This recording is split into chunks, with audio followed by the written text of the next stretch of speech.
Ulonka tabati yada to ye ko mada ifa. Ino to ye ko jeun. Ulon fi bipa.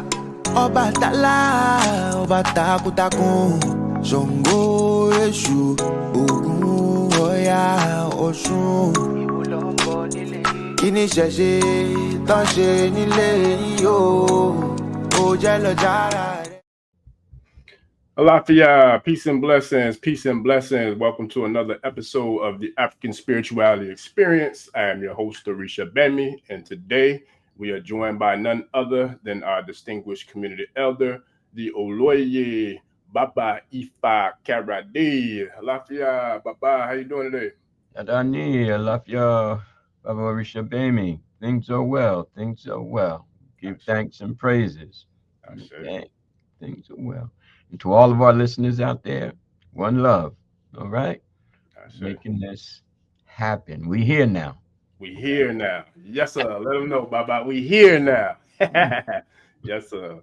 That's what's up. That's what's up. So, man, it's been an amazing week. A lot of new developments, a lot of new progress, and a lot of new, light elevation, expansion, all that good stuff, man. E-ray, peace, blessings, etc., etc. You know how it is, and loving it. Loving it, appreciating it, and I'm ready to get this thing cracking, Baba. So, today is a day that, I feel like hopefully we get a good turnout with the family, being that a lot of people are spending time with family. I want to spend, time with our Ashe family and get this thing cracking, man, to talk about activating the African spirits. Yes. So appropriate for the time right now, Baba.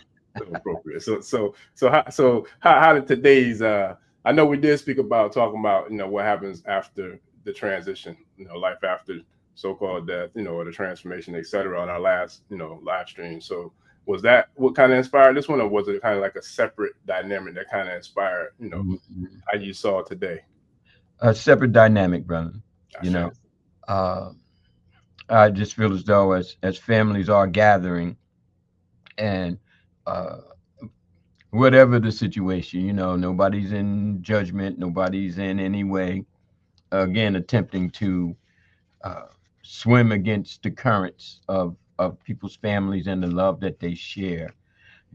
I just felt as though it would be more appropriate to speak of something a little bit more elevating and free from the topic of people passing on. We can deal with that, of course, at a later date. But connectively, when we talk about how we revere those who have passed on and how we conceptualize the eldership and the afterlife, okay, be they connected, elders pass on, or be they loosely connected, where the young amongst us pass on. It's a deep and very, very, heart-rendering subject, but it is life. So when we're calling upon the grace of and the spirits of, as we do sit with our families, and however we interpret this day, it is a time of gathering, if nothing else, because we have days off of work and days off of school, and cousins come by and, family and friends gather. It's important that not only do we embrace the living, but those whom we revere as dwellers of the spirit world, Ara Orun, those who are in the essence of the heavens. And, primarily I feel as though that is within. Okay. So that's why I kind of stepped on to addressing how we invoke, how we bring about the essence of African spirits. Okay. So first of all, we have to kind of work with what does it mean to bring about the African spirit within African spirituality, within the African spirituality experience. And this, of course, is a primary directive of African spirituality. African spirituality without spirits seems a little empty, to say the least. And our people specifically have a inner way of being that drives us to be more and more spiritually aware and spiritually embracing. Now, regardless of where we find ourselves doing it, okay, whether it is within the context of Ifa and Isheshe, whether it's in the context of Christianity, whether it's in the context of Islam, whether it's in the context of Buddhism or Hinduism, wherever we find ourselves, we do find ourselves to be very, very spiritually embracing. We take it not only to heart, we take it to spirit. And then there's a soul activation that brings us closer to whatever those divinities are, or whatever those avatars are, those who are recognized as the saintly, and those who are recognized as the prophet figures. Okay. We seem to have a tendency to really lock on and lock in. And as a result, revelations come about, epiphanies come about. Now, because our focus is on Ifa and Isheshe, and we are of the African spirituality experience, my focus has to be on activating the African spirituality within the framework of, as loosely as that framework is, within the framework of ourselves as either initiates, or at least those who are interested in Ifa and Isheshe, and they're Oloye, they're not initiated, but they are interested.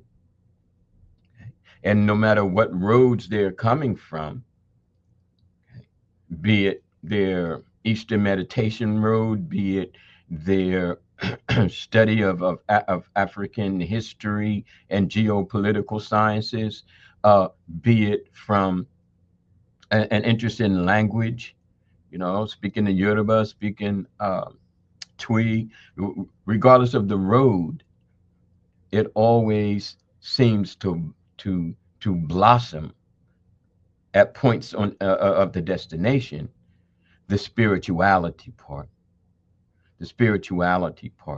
And even though back in the day we were calling it ATRs, African traditional religions, at the core of that was the African spirit, manifested in a myriad of ways.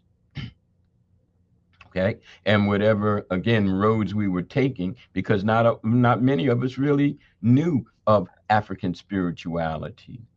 We didn't really know it. We felt it. We weren't afraid to pursue it, but we didn't know it. And those of us who have gone through those stages can attest to that fact.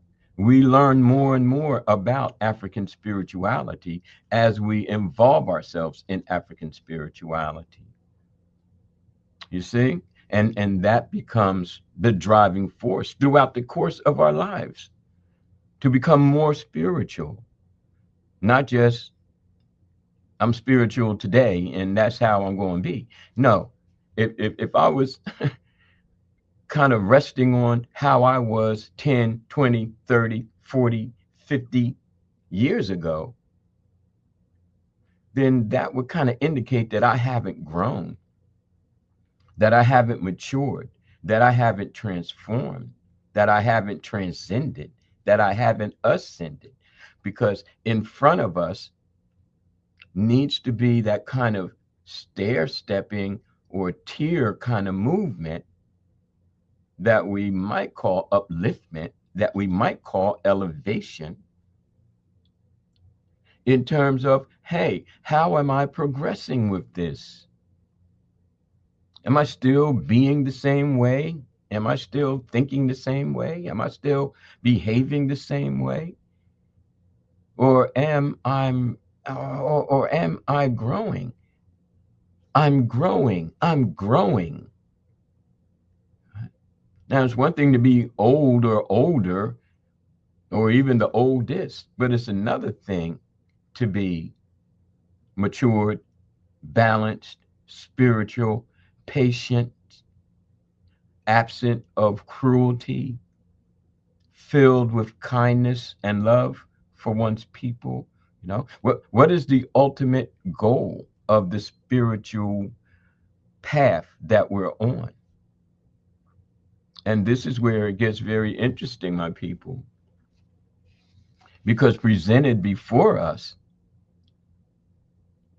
okay, or should I just say presented, because I don't want to mix up the word before as in time, but I'm talking what's at the forefront of what we have been raised to see regarding African spirituality, for the most part, hasn't been positive. It hasn't, let's face it, okay? But we're bombarded with it to the point where many of us, unfortunately, submit to it, you know, subconsciously, because of the power of suggestions, you know, and because of, you know, the psychological brain twisting and strangling of the essence of who we are as a people. Okay. Oh, well, if you're into that African stuff, you know, look out, or, you know, they over there playing them drums, and, you know, no telling what's going to happen, you know, with them, you know, but these are all Eurocentric fear barriers, because it's evident that once we empower ourselves, then we begin to revolt against that which lessens ourselves. We begin to revolt against that which holds us at the lowest, the subhuman. We revolt against it, and we're supposed to revolt against it.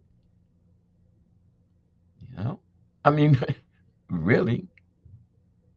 But see, what we then do spiritually that empowers us mentally, okay, that empowers us in terms of the fortitude and the realization of our capacity, what empowers us in terms of the spiritual essence that we can bring forth, you know, demonized.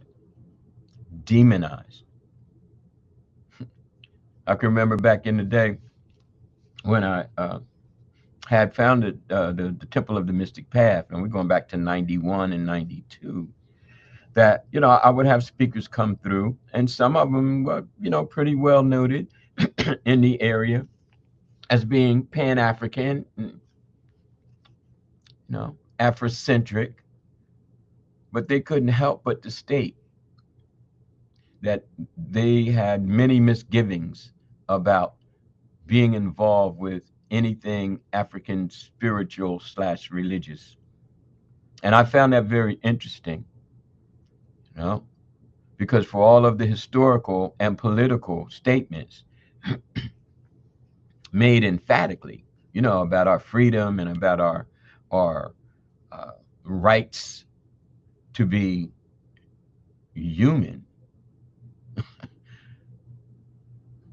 there was still, because of what has been injected in us from the earliest of stages of life, that African spirituality was something negative, and to invoke or activate African spirits however defined, was more so equated with conjuring. And we're going to get more into that term, perhaps even more so in the classes. But conjuring, and again, the connotation of that word is more negative than positive. More negative than positive. Because if someone says, oh, well, we're conjuring spirits, it's like, what? That word conjuring, you know? But if I look at that term a little bit more definitively from an Afrocentric place, then it's like, no, there's nothing negative about it. You know, every faith factor, every spiritual path involves itself with conjuring, the bringing forth of that which is of a spiritual realm, that which is from a spiritual dimension, that which is something other than the physical aspect of, dare I say, tangible realities. You see? You name one spiritual, you name one religion, and people calling on the Lord, people calling on Krishna, people praying to the attributes of Allah. You know, people are always activating spirit to bring about some sort of change in their physical dimension. And that change could be war. We're calling on the gods of war, okay? And the priests are doing whatever they do, and everybody else is doing whatever they do to bring that spirit down. So when we talk about activating African spirits and the word conjuring comes up, I implore you to kind of screen how you see the word in action, okay?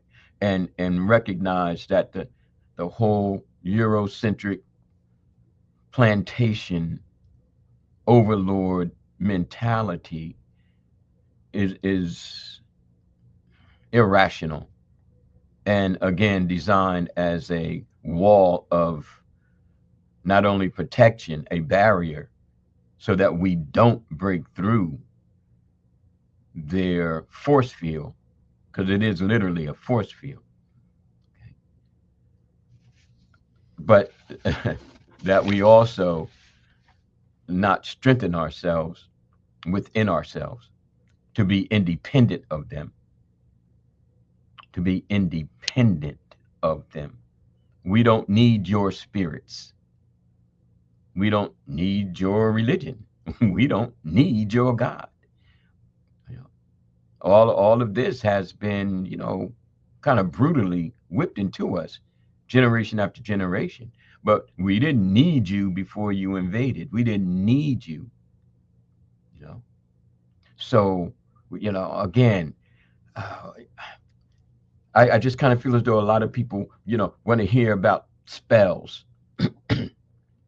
you know, and again, the equating of anything African with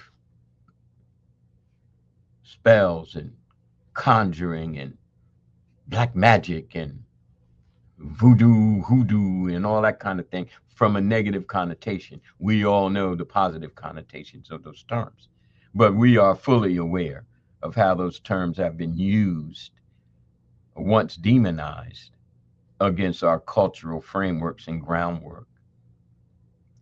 But we're here now, okay? We're pushing back and we're pushing through.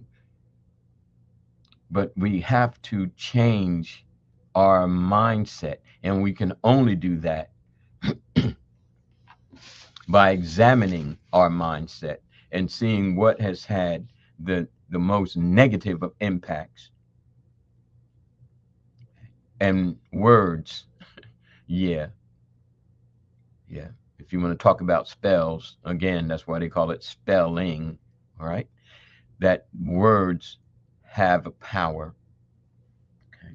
So that said, as a preface, okay, let's talk about the African spirit and the activation thereof. Okay, but before going into this stage of it, Baba Risha Gbemi, and anything from you or the people? Yeah, the tribe, they're coming in slowly but surely, but we in here. I haven't seen any questions yet. Just everybody, Okay. greeting, salutations, showing All love, and which we accept and we, give thanks for. And Akbar, Ato family, we're all here today, ready to get this thing cracking. But yeah, I do have a couple of questions about Yes, sir. so we can really start to dive into it with the phrase of activating, right? Activating activation.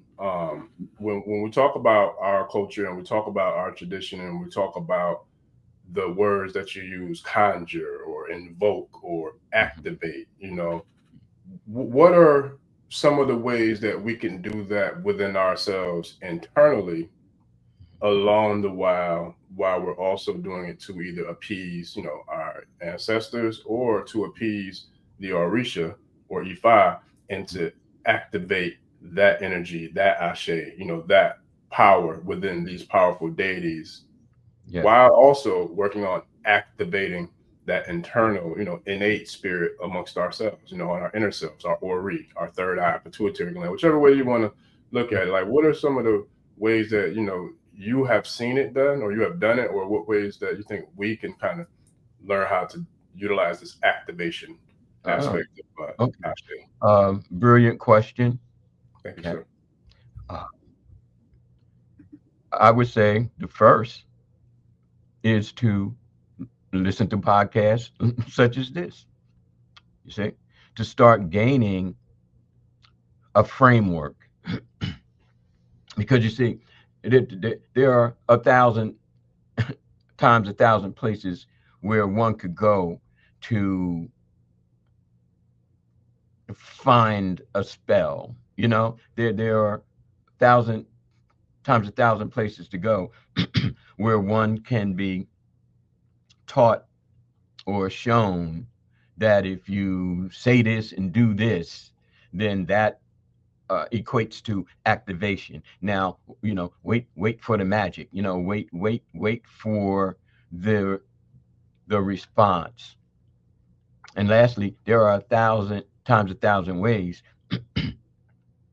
that people can begin to dabble and explore anything from a mixture of herbs to a certain kind of casting, if you will, casting of spells, okay?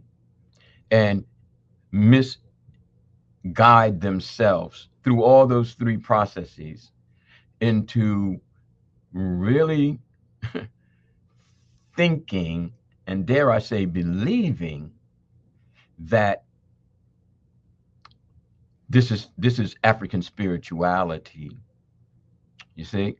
So I step back in order to gain a better perspective, okay, of what I'm teaching, who I'm teaching it to, and why is this happening.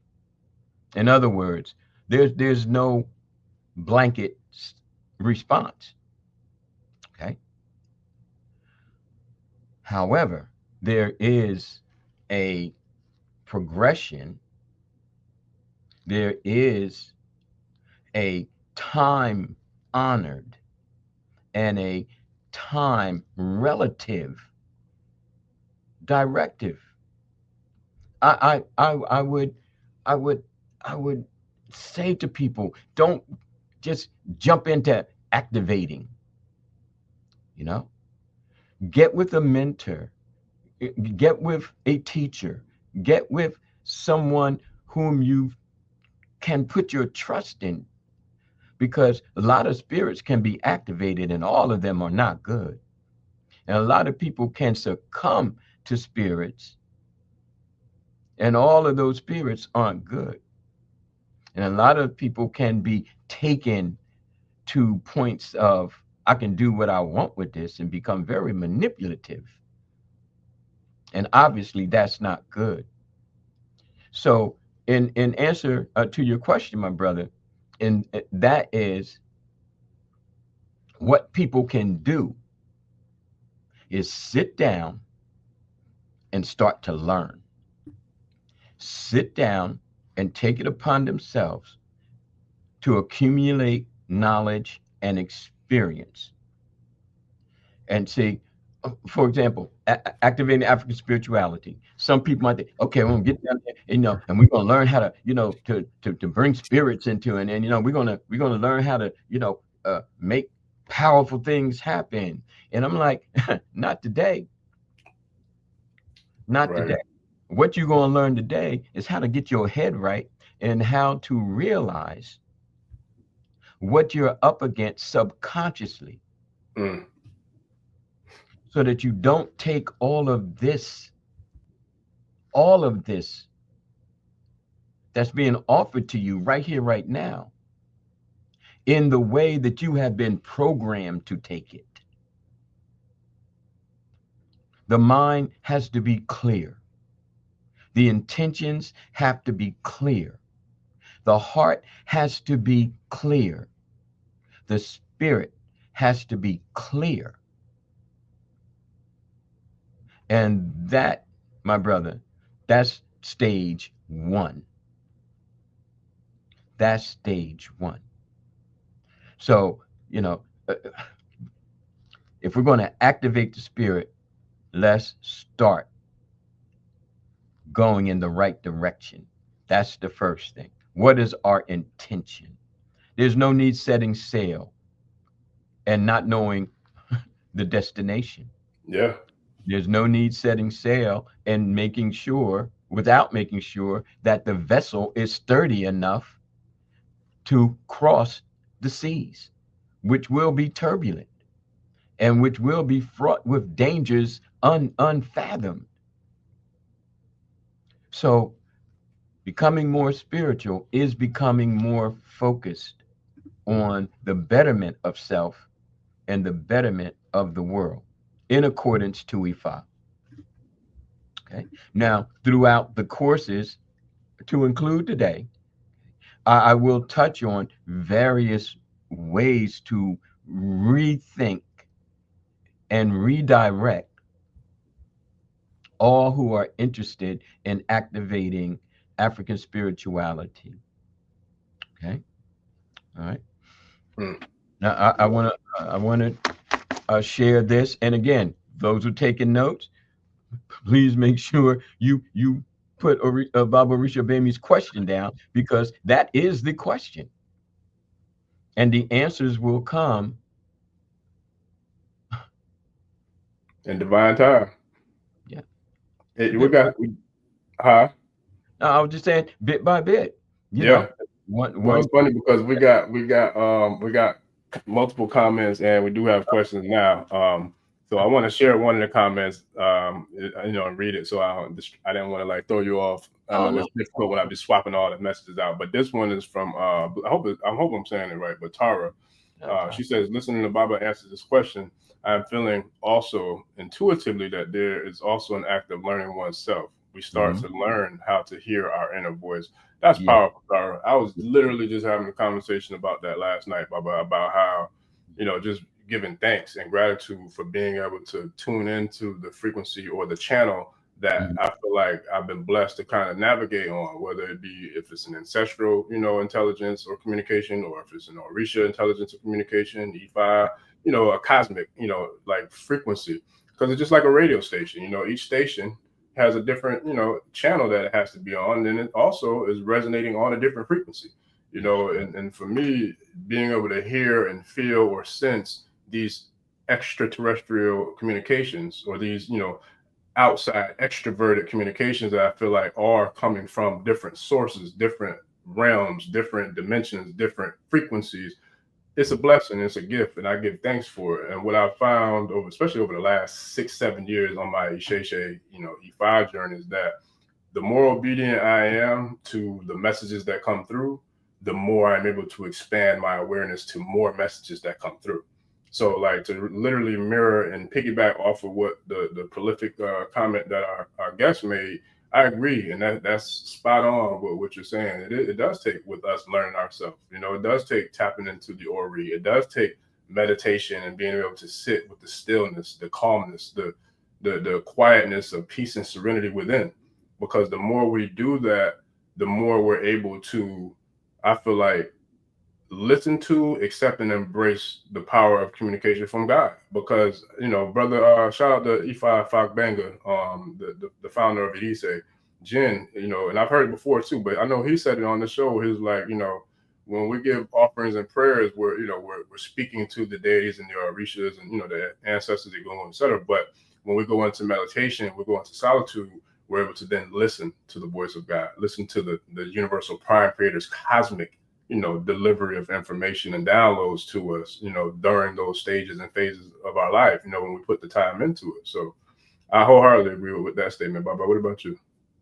Well, I'm going to read something from a piece I wrote back in 1993. Okay. But before I do, I just want to humbly state that this is beautiful. See, the way we start the journey somewhat gives us a foreshadowing of how we're going to end it. And see, to recognize that we have to attune ourselves before seeking to invoke, okay, activate, conjure. That's very important. And it shows the maturity that I need to have from people who listen to me, okay? That we need to have from people who listen to us as the Ashe tribe, as the Karade nation. See, we have to pull ourselves together in order to be receptive to those frequencies Baba Orisha Gbemi spoke of. Okay, because those frequencies can be out there, but if the radio broke, if the radio is broken, okay, everything could be trying to tell you to, bring yourself to higher ground. But if, the generator's not working, can't receive messages, garbled, okay, or I've turned it off. I just don't want to hear it because I got other things I want to do right now. You see? So again, feet firmly planted on the ground before we begin the journey. The preparation is just as important as the destination. All right. But from 1993, Temple of the Mystic Path, and just bear with me, it's a very short paragraph. Real quick, Baba, that's a bar right there. That's a mic drop, what you just said. You said the preparation is just the preparation is just as important as the destination. That's a mic drop. Yeah. That was dope. Appreciate it. Perhaps it is time to listen to Olodumare instead of talking. Perhaps it is time to change the internal aspects of self instead of praying for miracle changes which have no bearing on our personal evolution, spiritual enlightenment, nor soul salvation. As we come to understand the value of this directive, we begin to understand the meaning of destiny, the meaning of life, and the meaning of being. We become less subject to the material and the superficial, we begin to deepen in our awareness of spirituality and transcendental consciousness. In truth, we become more attuned to Olodumare's will and less enslaved by man's. In order to reach this level of perspective, we must rely on spiritual guides and moral teachings. Spiritual guides are basically identified as prophets, wise and elders, priests, priestesses, sages, Orisha, Egun, etc. et al. It is they who guide us and also provide the morality we need to abide by for earthly progression. Olodumare has provided for us, yet we overlook the most basic premise. We seek to build the house from the roof down.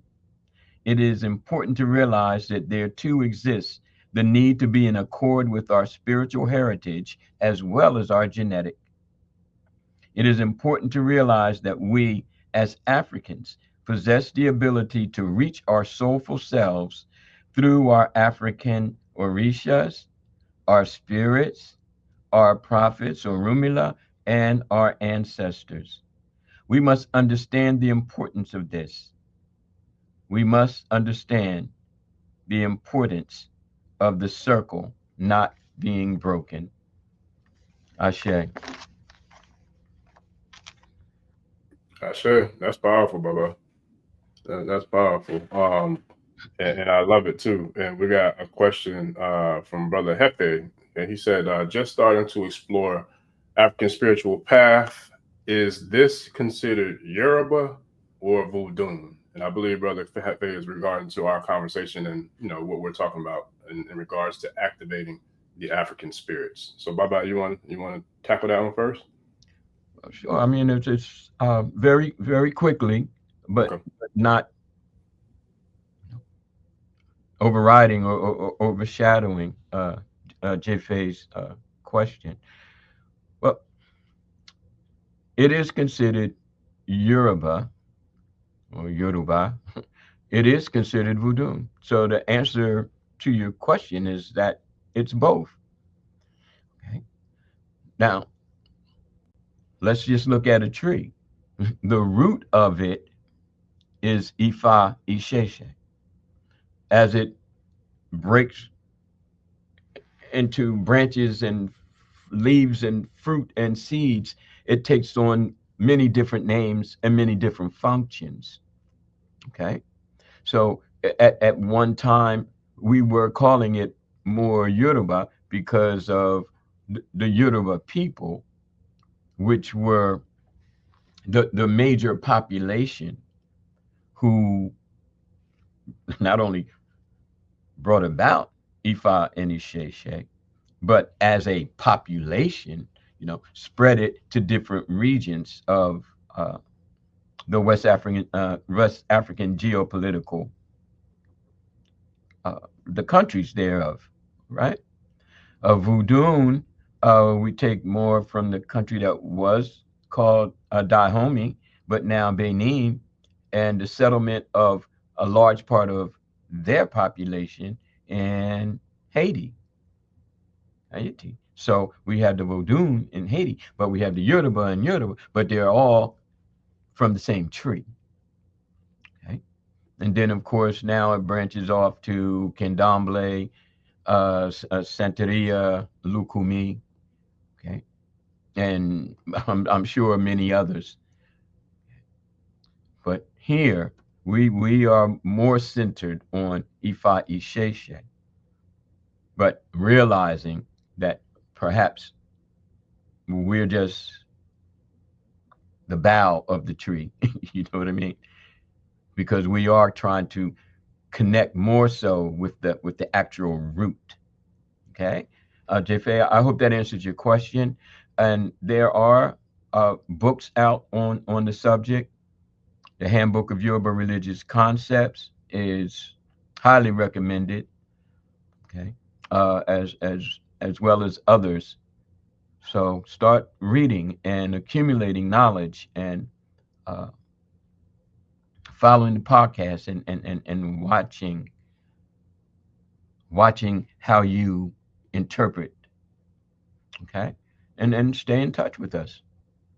Let us know your progress. And we're always here for our people. Right. Okay. So having read that, which, you know, as always, a couple of times I pulled this out and said this would be very, very good. And now yourself as well as Tara are basically just saying we're understanding the preparation process. Mhm. And we're understanding that the activation of African spirits is not so much of an external directive, Facts. because That's they're out there. They're already activated, to tell you the truth. The frequencies are already there. But if we, as the vessel, aren't prepared to channel those frequencies for the betterment of self and world, be that world our family, be that world our community, be that world our nation, be that world our egg bay, be that world the world entire. Okay. Then what's the point? What's the point? Unfortunately, the point, once it's pointless, turns into a negative, because now we want to cast spells. Now we want to be, the my grandma cast spell on your grandma kind of thing. And my grandma told your grandma she gonna set her soul on fire. You know what I mean? And it's like, yeah, but this is what we come up with. This is what we come up with as being raised. Okay. Um, but that's okay. Because as a part of our spiritual activation, we can hear different frequencies. yeah, that's real. Most We, certainly. yeah, we're more clear now on what our ancestral activation of African spirit means, moving further and further away from the Eurocentric, degrading, denigration of, and demonizing of our processes of activation, and then the actual act of activating, and then the empowerment and enlightenment that comes as a result of activation. We need to be clear on that. Too many times have I had to kind of deal with situations where people, even upon initiations, now they want to go start doing things, and if I feed my Ogun, this is going to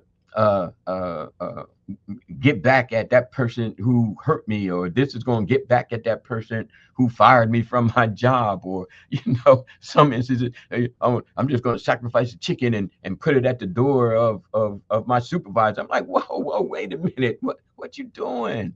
What are you doing? What are you doing? Baba, that's a good. I don't mean to interrupt, but what you just said, man, I want, I want to chime in on that because there's, especially for those I know, there's different levels of knowledge. I'm gonna quote the Honorable Oloye Baba Ifa Karade, but I know there's different levels of PBK, prior based knowledge, in regards to our listeners in the tribe. So I know some, I'm pretty sure, have already been through, having eyeballs and having divinations, having, different steps and stages of the process into initiation, whether it be the Elekes, it be the warriors and receiving the Ajogun, or receiving the hand of Ifa, or the whole full blown process into the priesthood of Orisha or Ifa. But I know there's different levels of interpretation based upon us having different levels of listeners. So with that, can you kind of speak to the ramifications of priests or priestesses who do what I would call, dare to say, dirty work? And what I mean by that is what you were just speaking on. There are some people who that aren't necessarily in the know per se of the culture, you know, or the system of Ifa or Orisha, but that do know enough to know that if I go see this Babalawo or this Ianifa or this Baba Orisha, I could get some work done to like take care of somebody. So yeah. just kind of like piggybacking off of what you just said, but can you kind of share if what sort of ramifications or what sort of karma or return to sender type of energies can take place when people do what we consider to be dirty work, like, you know, doing things to intentionally kind of do something to someone else because they have the knowledge or the ability to do that, and the seeker to, you know, hiring or enlisting said practitioner to do that. Are there any type of ramifications or any type of I would say expected discipline or consequences for the practitioner or the seeker when people do that type of work? Well, let me say this, brother, because it's a very deep question. Now, I'm going to start off with a generalization. Okay. There's a consequence and ramification for everything that you do. There's a consequence and ramification for every thought. You understand? So that being an absolute truth, okay? If a person decides that they're going to get involved with, as you say, the dirty work, I suggest that they be strong enough to handle the consequences. Okay? I strongly urge it because, see, I know that this conversation is not going to stop people from doing it. I know that for all of my years of involvement and years prior studying, that the majority of people, and I know I'm going out on the limb of my branch here, the majority of people initially want that kind of power to retaliate. I've come to understand, and I've stated this time and time again, the 21 years that I headed my temple, is that one of the consequences you're going to have to face is me. If I hear that you're doing something shady with what you're learning from me, you know, and what you're gaining from being here, first thing I'm gonna do is I'm gonna talk to you about it and tell you, stop. We are not going down that road. There are ways of light that dispel darkness. There are ways of being that dispel the anguish and the hurt and the disappointment you may be feeling. Because, see, once you learn that all of that is basically momentary, and then you go do something that you're going to regret, perhaps for the rest of your life, then somebody needs to be there to stop you so that you at least reconsider. Now you grown, you can go do what you want to do. I'm grown, I can put you out. Okay. But the whole thing is, yeah, there's going to be a consequence. And that first consequence should be your teacher sharing with you. Okay. The awos sharing with you, the community sharing with you that you getting ready to step in a direction that could not only lead to your downfall, but it will have a rippling effect on everyone that's involved. Everyone that's involved. So that's one of the consequences. Okay. That is a part of the consequences of. Now, granted, two things have to be taken into consideration. The historical. Say we were enslaved. Okay. And these labor camp terrorists are beating us to death, and we have no physical recourse. They have the weaponry. We're in a foreign land. Many of us don't even speak the language. You know, we're first generation across the Atlantic, the Ma'afa. So what else do we have to call on but our spirits, but our Orisha, but our ancestors to come and save us, uplift us from this horror? And if so be it, we have to take up sword and whatever weapons we can steal to bring our freedom back to us internally, then we're going to do it. But see, that's different. And we have to see that as different than my girlfriend left me, so I'm gonna go to the Babalawo and we're gonna do something so her life not gonna be happy. And then if the Babalawo agrees with that, then the consequences fall on his, or the Iyanifa falls on her as well. I refuse it. I refute it. No, it is not a part of the Karade nation. It is not a part of anybody that I want to deal with. I don't care. I don't care. Because there are stronger ways than, oh well, I went and the Babalawo said that, if I did this and did that, then the person who was well, you know what I mean? Maybe you should have learned to not deal with people like that. What's your problem? And now you want to, get with somebody who can perform some kind of magic to hurt another person. There has to be ramifications for that. There has to be. And again, if you're not strong enough to deal with those ramifications, then uplift yourself. You know what I mean? Uplift yourself. Ask how you can be uplifted from the chaos and the struggle, and not how you can, destroy your enemies. Like I wrote in, I'll say this and then I'll sit back. A Place of Nights, War and Resurrection, when Amina is speaking to Baluku, and she's saying, well, God, why don't you just kill them all? And Baluku's response was, if I kill others in the name of you, and others want me to kill you in the name of them, then there would be, who's going to be left? Because everybody's going to have beef with somebody, and they're going to have beef with you. So now you want me to kill other people who you consider your enemies. But those enemies consider you their enemies, and they will call on me to kill you. And so Baluku was like, I don't want to play. I will have nothing to do with humankind.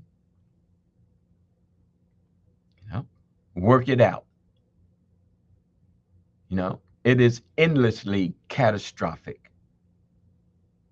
And from where I'm sitting, okay, we are striving to activate our African spirituality to be beyond the chaotic, to be beyond the destructive, to be beyond the child's play and primal natures of dominance and alpha male or alpha female, to the point where it is detrimental to the growth of our Ilays, our Egbays,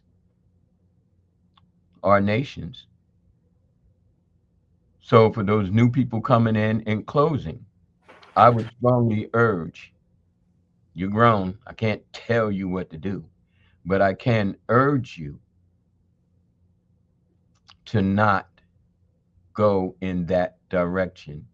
And if someone shares with you that you could go in that direction, it's like the young lady goes for a love spell, and the priestess says, well, do this, do that, do this, and give them a sip.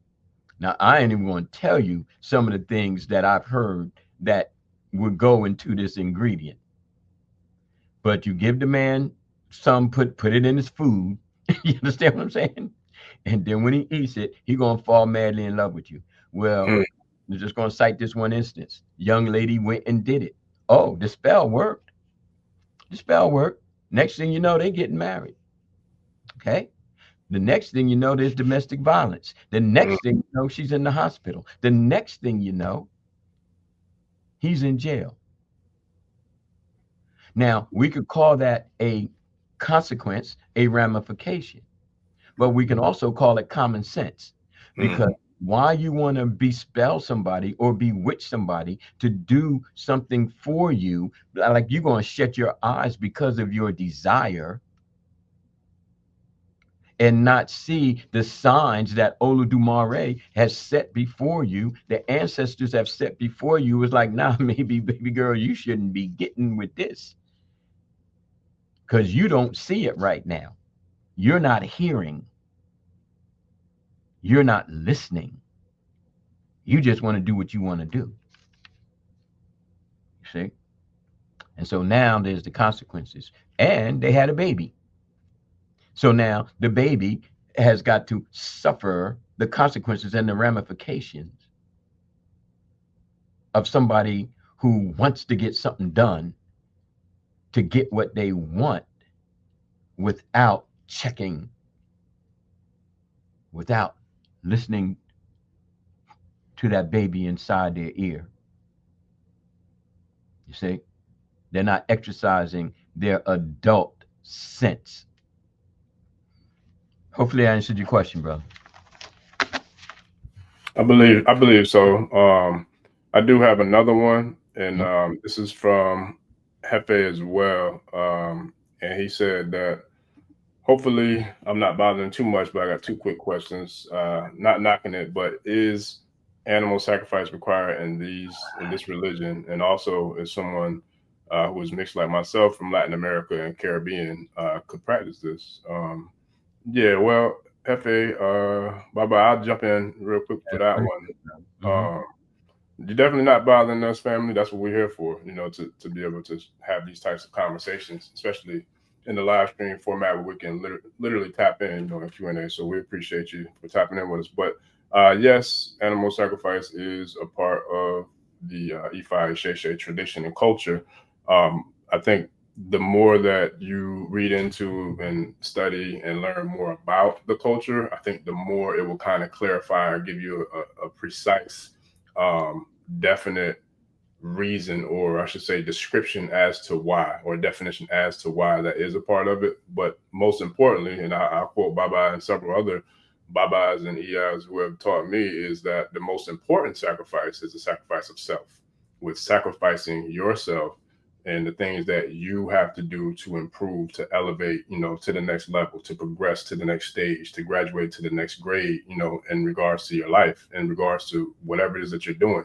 By sacrificing yourself and the time, the energy, the effort, the blood, sweat, and tears that it takes to growth and elevation, those are all things that the Orisha expect for us to do. So to quote Baba Oguntolu, he was like, when when you're not doing that part of it, when you're not taking care of self and working on personal development and personal elevation and growth, the Orishas don't want that. I ain't gonna say the way he said, but he's like, the Orishas don't even want that sacrifice, because they know that it's more important for you to sacrifice working on you, to elevate you, to raise and expand you, than it is for you to give them a sacrifice that's not going to do anything but appease them for something that they already have. They already reached those phases and stages of their frequency or their experience in regards to this thing we call life. So the answer is yes, that is a part of it. And yes, it is something that is required for certain situations and certain circumstances, based upon primarily through messages that are received from divination, whether it be a Dafa divination or a divination from the Mary De Lagoon, from a initiated trained priest or priestess. And then with Dafa or the Okwele, it would be a trained Babalawo Ifa priest. And then also there's other ways that devotees can do on a more basic scale of Obi divination, which is 5, yes, no answers. You can get 5 different types of responses from those types of divinations. But with all that being said, it is a part of the culture, and it also is able to be practiced by pretty much anybody. There's been Oyimbos, as Baba would say, who have been initiated into this faith system. But I think the most important thing is to, figure out and do your own due diligence and research and see if it really resonates with you to go to the next phase and next level. And then if you feel that way, one of the best things I would tell you is to tune into this channel, but also to either join the training sessions that we have. But to start personally, I would say to start with Baba's handbook of Yoruba religion. I don't know where mine is. I think it's somewhere. But Baba has a handbook that, here it is right here, that I have personally learned a lot from and still learning from. You can find it on Amazon, and the link will be in the description of the show. But that to me is, I would equate that to, I call that the Ifa Bible. That's, and not to disrespect Baba's work by calling it a Bible, but Baba, you know what I'm saying when I say that, because I feel like it has so much range and where it starts to where it finishes. Anyone who's never heard of Ifa or Orisha before will have a very sound grasp of what this tradition, this culture, and the system is about just by reading that one book, which is like 100 and it's not a really large book. What is it, about 125 pages, but powerful 125 pages. And that would be an excellent starting point, in my own personal opinion, in regards to, how to get a lot more information of the basic fundamentals of what the Ifa Isheshe tradition is about. Okay. Okay. We good? Yes, sir. Let me see. We got some more comments. I don't know if I see any questions. You can keep going, Baba. If I see more questions, I'll bring them up whenever, All right. Now, now that we've kind of prepped, okay, because again, it's important to prep. Preparation is just as important as the destination. Okay? And I feel as though we're comfortable at this point. The preparation is sound. We know that it has to be about where we are in terms of, see people throwing in with the Iwa. We know that our foundation in terms of our characters, need to be strong. I like what you cited in references Baba Oguntola, and I couldn't help but to think of Ejiagbe, where Orunmila states emphatically that the offerings and sacrifices of liars and cheaters and criminals, okay, are not accepted. Okay, it's like, no, we as the moving forward Isheshe, the Onishe, the Ifa devotees, we're not going to fall into that element, and it's going to be there. I don't think there's anything in the world that's going to stop it, because people are people. Okay, but there has to be guiding lights. There has to be, as Baba Orisha Gbemi and I speak of, there has to be a lighthouse. That's not going to stop every ship, from crashing into the rocks. That's not going to stop every ship from being cast asunder by turbulent waters. But for most people trying to get to the light, they'll make it. They'll make it. The sturdiness of their ship, the goodness of their navigating skills, the experiences that they've had, and many other factors come into play, even their crew.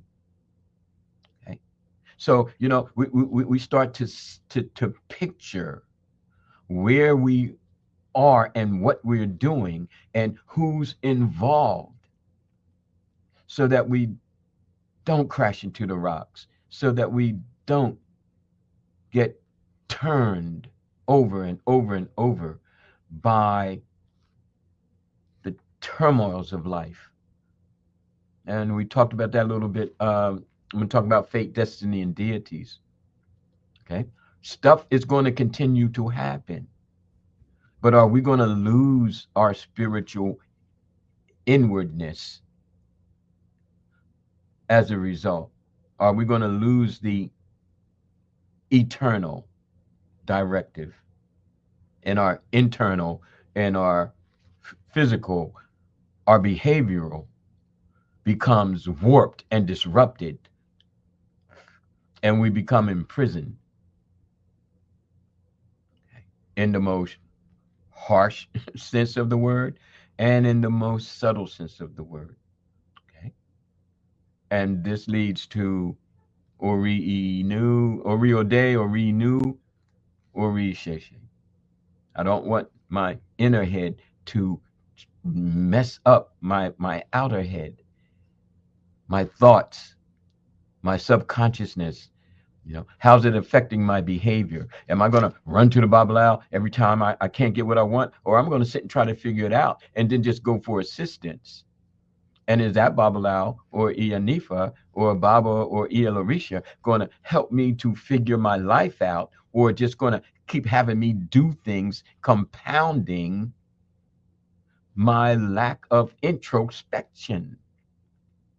So by setting forth on this destination to activate African spirits, are we ready?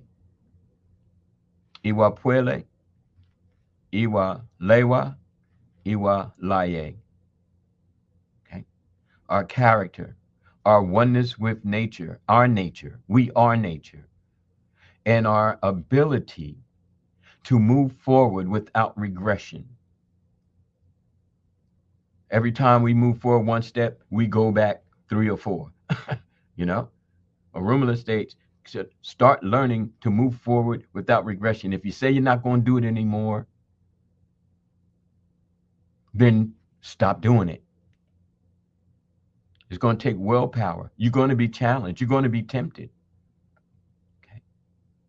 But that could lead to misinterpreting frequencies, misinterpreting directives and directions. So I can't speak on it enough, because it's the core, it's the root, it's the seed of activating African spirits. Now, let's talk about 3 terms. Okay? We'll come back to you, Brother Nasu. Yeah, that's my condolences, brother. I definitely, my spirit is with you for sure, man, and my condolences, and we'll definitely come back to it. After the show, after the podcast. Invocation, to invoke. What does it mean to invoke? Okay. And then what does it mean to conjure? Because we just kind of pulled on that conjure term. But I would say more that we are invoking the African spirits. Their activation is within us. They are ready, but they're continually working on themselves as well. Okay. So the point is, when we make our prayers, when we make our offerings, and when we work at determining the results of prayers and or offerings, we attribute the results to our spirits. Okay. All right. So what does it mean to invoke? Okay. We offer our prayers, we offer our essence. Now, generally, we have to watch the hands. When we call upon our ancestors and call upon our Orisha, okay, we generally want to have our palms facing upward, as if to receive. Arumila, Bamio, Inianini Bani. Okay, we hold our hands upward. Now, if we want to ask the Orisha, we got to get a little fired up here, because either I'm not perceiving it or the situation is so that I need a greater intensity, then our palms are face downward. You see? And these get really, really particular and specific because not only are they time honored in a way that our ancestors activated African spirits by invoking, I call upon, I'm invoking. I call upon my ancestors. I call upon the spirits. I call upon the Orisha. And when I say spirits, I'm talking about the Irun Mole. Okay. These are spirits of which the Orisha are parts of, but not only of. There's more to African spirituality than Egun and Orisha. There are many, many, many, an infinite number of spirits. Spirits of nature is just one example. And the multitude, the spirit of a tree, the spirit of air and life, the spirit of being, you know. I sure. Yeah, nah, that's yeah, profound, Baba. And we definitely got a full house in here today. And once again, shout out, bro, Nasu. I sent you a message in the comments, man. Hit me up on Instagram. I sent the link to my account, so you can send me a direct message, and I'll get with you after the show for sure, so we can get that situation the proper attention that it needs. Not to breeze through it, on the show, because trust me when I tell you, I feel like we've all been through it. So I definitely got you, you know, in our spirits and our prayers, and we'll get to it, brother. So with that, Baba, when it comes to spirits, right? So I've had several experiences where I feel like I know that spirit was making the attempt to get my attention, or just straight up like, yo, we here, what's up? Like, or whatever the case may be. So there's been times when, let's just say, I'll use one of the more recent ones that happened probably give or take about, I'd say, between 8 and 10 months ago. And I was asleep, and I believe it was just me and the dog in the house. It was the middle of the night, maybe about, I say, anywhere give or take between 1 a.m. and 4 a.m. And I recall hearing a sound like like a crashing sound. Like, what the fuck? What? So I jump up and I'm like, okay. And then, I'm looking at the house, looking at the alarm, everything's intact, everything's cool. And so I felt like it was something that was inside. But at the time, I was tired, and I was in a deep sleep. I was like, you know what? The alarm ain't go off, the dog ain't barking. So I don't got to, go into desert storm mode. So with that, I knew it was something else. So when I woke up the next morning, I looked, and it was like a picture frame had fell down on a little kind of like I forgot what you call those stands, like a little table that we have pictures and things, diplomas, things of that nature on it. So anywho, it fell down. Now, mind you, this thing has been sitting there for years. It's got, there's nothing wrong with the stand. It's perfectly fine. But I know for a fact that wasn't a coincidence to me. I felt like it was energy in the house, and it was, moving around. I didn't feel like it was a negative energy. I felt like it might have been, an ancestor or a spirit guide, what have you. But what kind of ways can we detect or maybe get confirmation that spirit is in our presence, or spirit is within the vicinity of where we are, and it's making itself known? Because there's several other things I could share as well from myself or family members that's happened, but I wanted to kind of get your interpretation, especially with today's topic being activating African spirit. So what are some of the confirmations you think that we can get, or that we would know, especially for the new people and the people who haven't had a lot of experience with this tradition or with the faith? Like, what kind of ways can we get confirmation that that's actually happening? All right. Well, first of all, could you take that down? Okay. Got you. Yeah.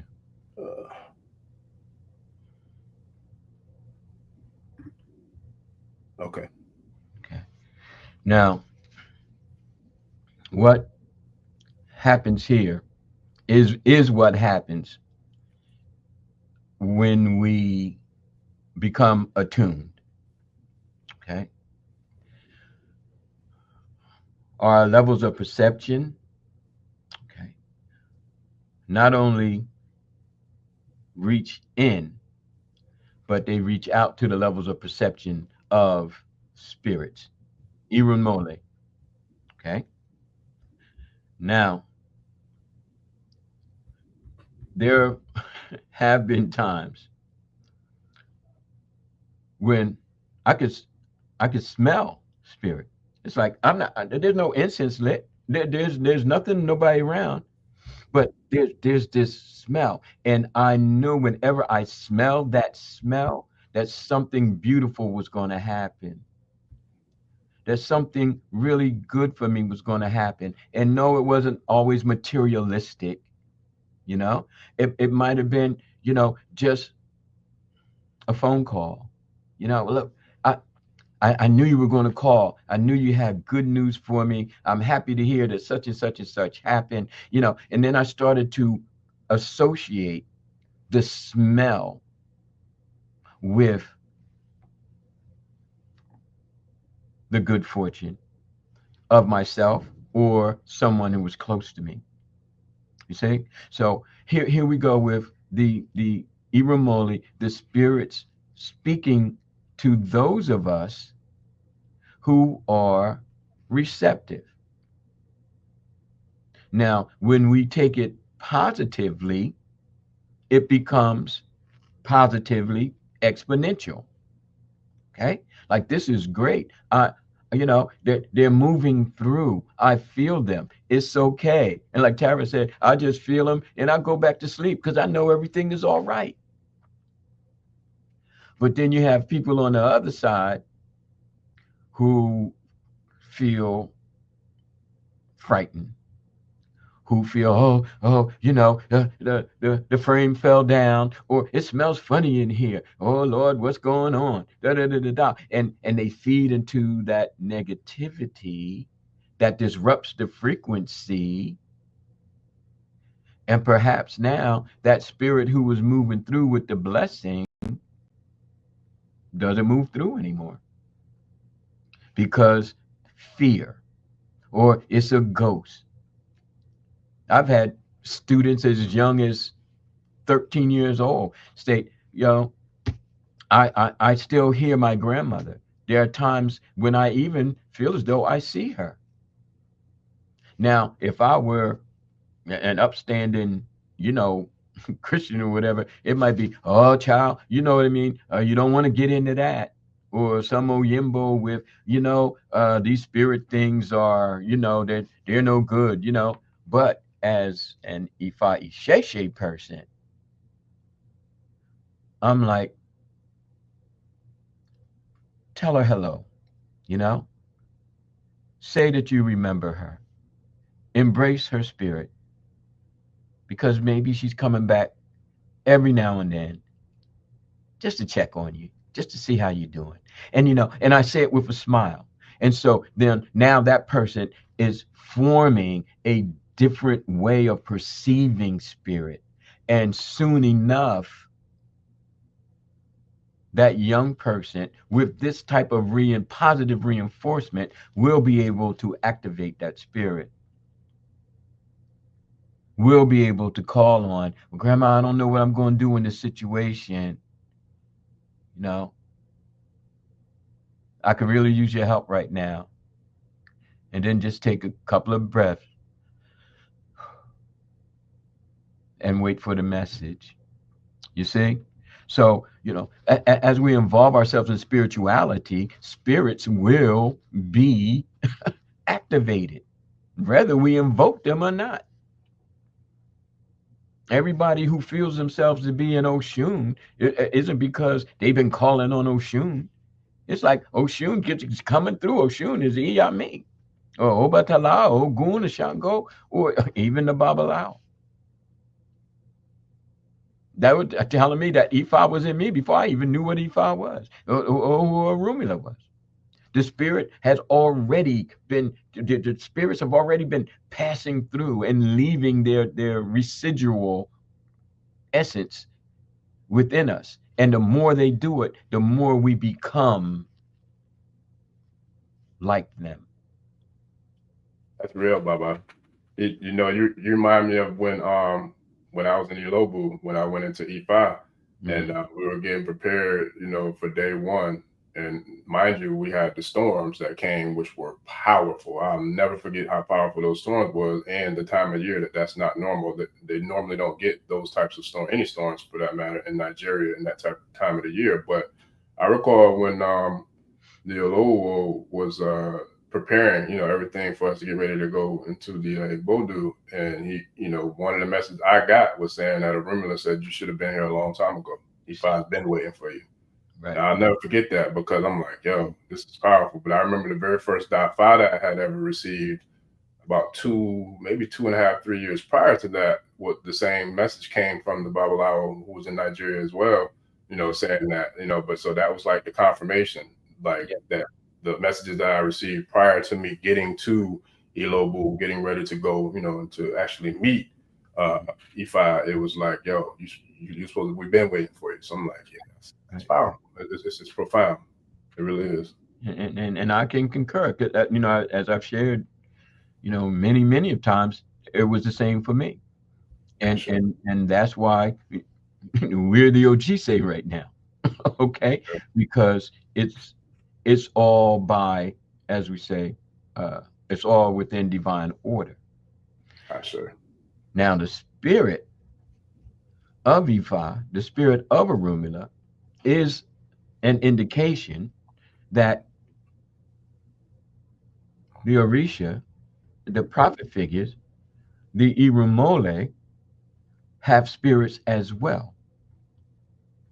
Okay?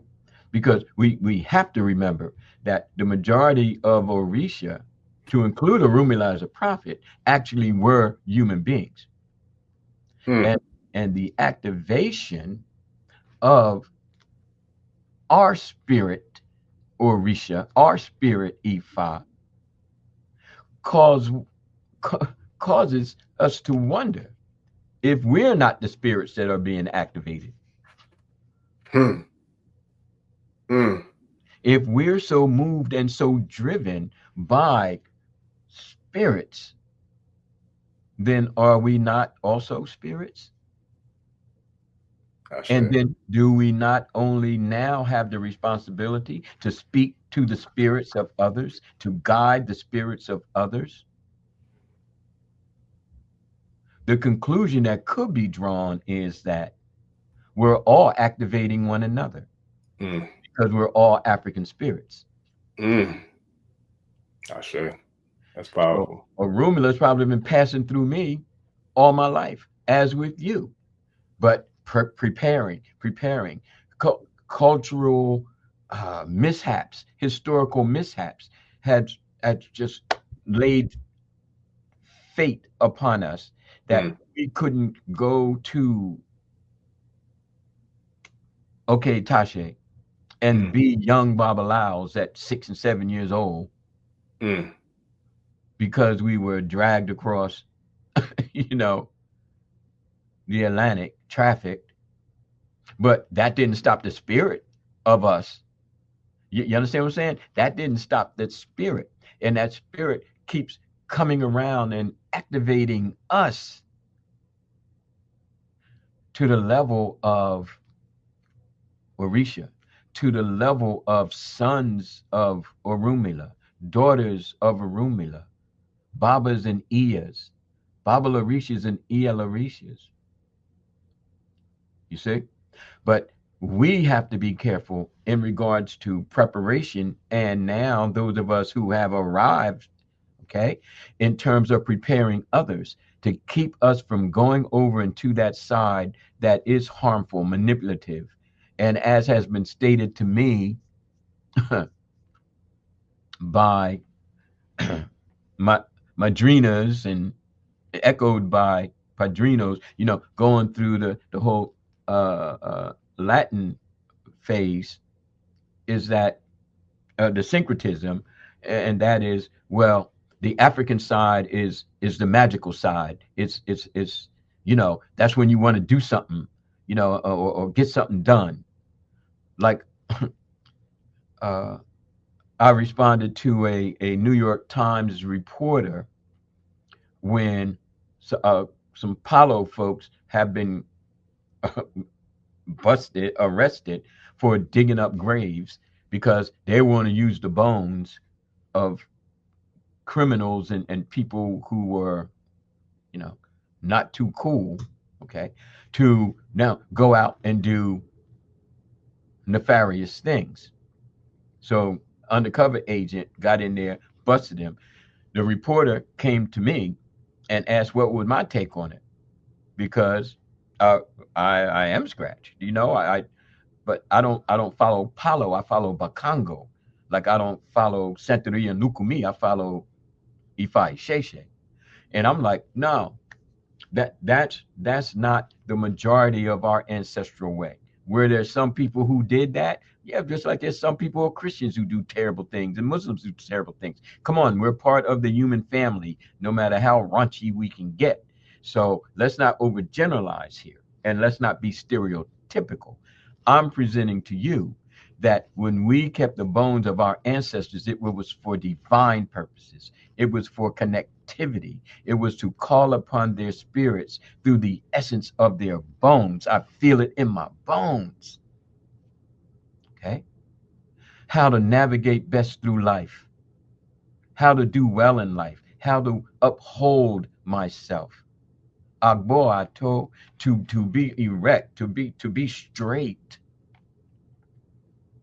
So you see, this becomes very important to understand that spirit is moving through us and activating us to become the Obatala priest, to become the Yemoja priestess. We don't even know what's happening, but we know we are spiritually moved. Ancestral spirits, Orisha spirits, Irumole, Ifa, Olodumare, everything is trying to bring us to fruition. But we have to be a part of that process, because we can run around fearful, you know, because of what has been planted, the seeds of distrust, demonization, non-Abrahamic is so strong that we're fearful of every little thing that moves, except, you know, whatever the Abrahamics bring. And that's unfortunate. All right. So we invoke, we pray at our shrines. There's a prayerful movement along with pouring libation. E tutu, omi tutu, ile tutu, ona tutu, mojibalo rum, mojibalo fim, mojibalo dumare. Okay, so we pour our libation. Okay, that's an invocation, because we call out our ancestors, we call out the Orisha, we call out our woes. Okay, we call out our teachers, our Oluwas. So that is in part an invocation, the libation. If you're using water, you say Omi tutu. If you're using gin, you say Oti tutu. Well, Oti bogbona, because gin isn't cool. All right. But you don't use gin and then say water. Okay. So that's invoking. But there's another one that I practice frequently. And upon learning it, the spirits of the day come through. And that's called Olojoni. Olojoni. Olojoni Ibashe. Olojoni Ibashe. Olojoni Ibashe. All right. I'm calling on the spirit of the day. The spirit of the day. I'm giving honor to it. Ibashe. I give honor to the spirit of the day. Okay. And then the four corners are addressed. Okay. Ile Orun, okay, to the east. Iwa Orun to the west. Ariwa to the north. Gusu to the south. Okay. The cardinal directions.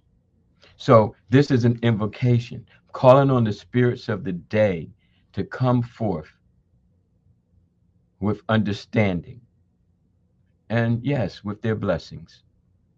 The spirits of the day are part of the Irunmole. But again, I'll teach it in class, and it's in the revised edition of the handbook. But it's a very, very beautiful ritual to kind of bring a certain awareness and calmness to self, and to understanding that whatever the day is going to be like, the spirits of that day will help me through. Okay? Because if we're looking for a soft, easy world, time to kind of grow up. Okay. We're looking for a long time, boy. Long days ago. We're looking for that. Okay. The spirit world is very sensitive to our emotional state. Yeah. You know, they are. I mean, if we are emotionally unwise or emotionally unintelligent, you know, because most of Western civilization wants us to focus on intellect intelligence. You understand what I'm saying? Very infrequently, I should say, do we talk about emotional intelligence. You hardly ever even hear the phrase. Yes, But sir. yet it is so important. Yes, sir. You know, the emotional intelligence. So if our emotional intelligence is off, then we may attract spirits that we really don't want.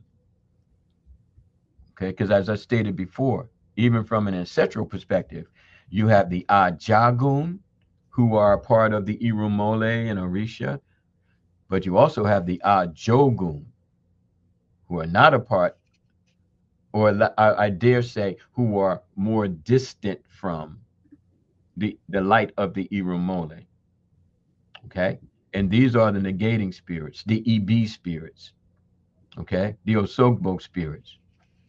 So if your emotional frequency, borrowing your term, Baba Rishabami, if your emotional frequency is not cool, and you're beset by anger and rage and, you know, disappointment to the point where you feel as though you got to do something about it, okay, or you're depressed, just saddened by life,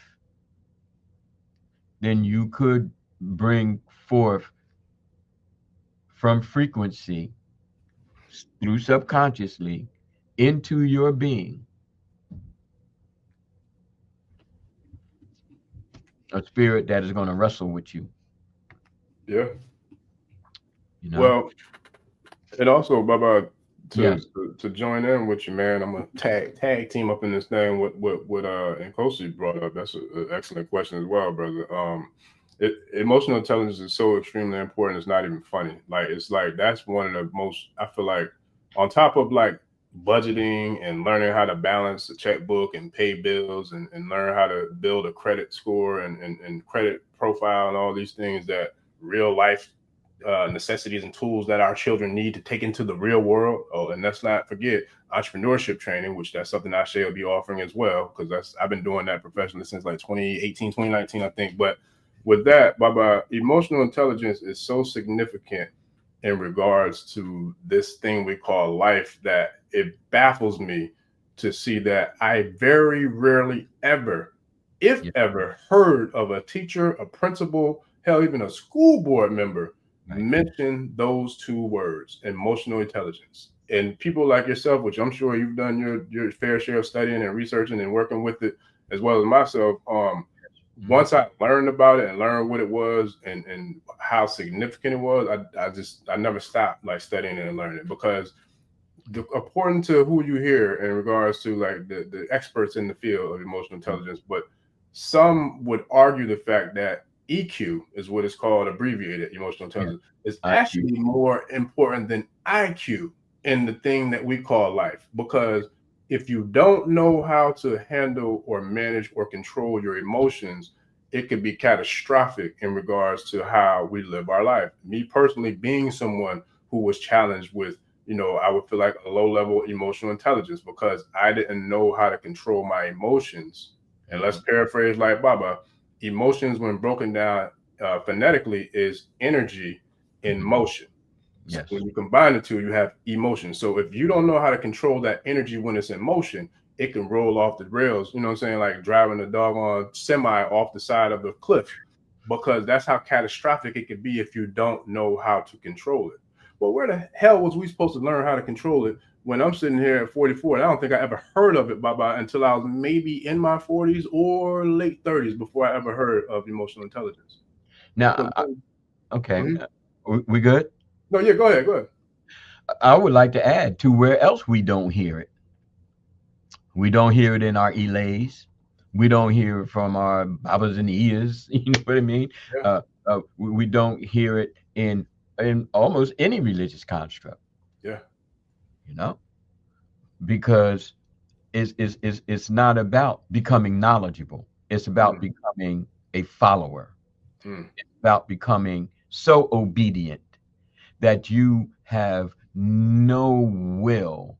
You know, everything is God's will. Everything is, you know, the will of something else or someone else, but it's never yours. So your emotional intellect doesn't need to be talked about because you don't need to have it.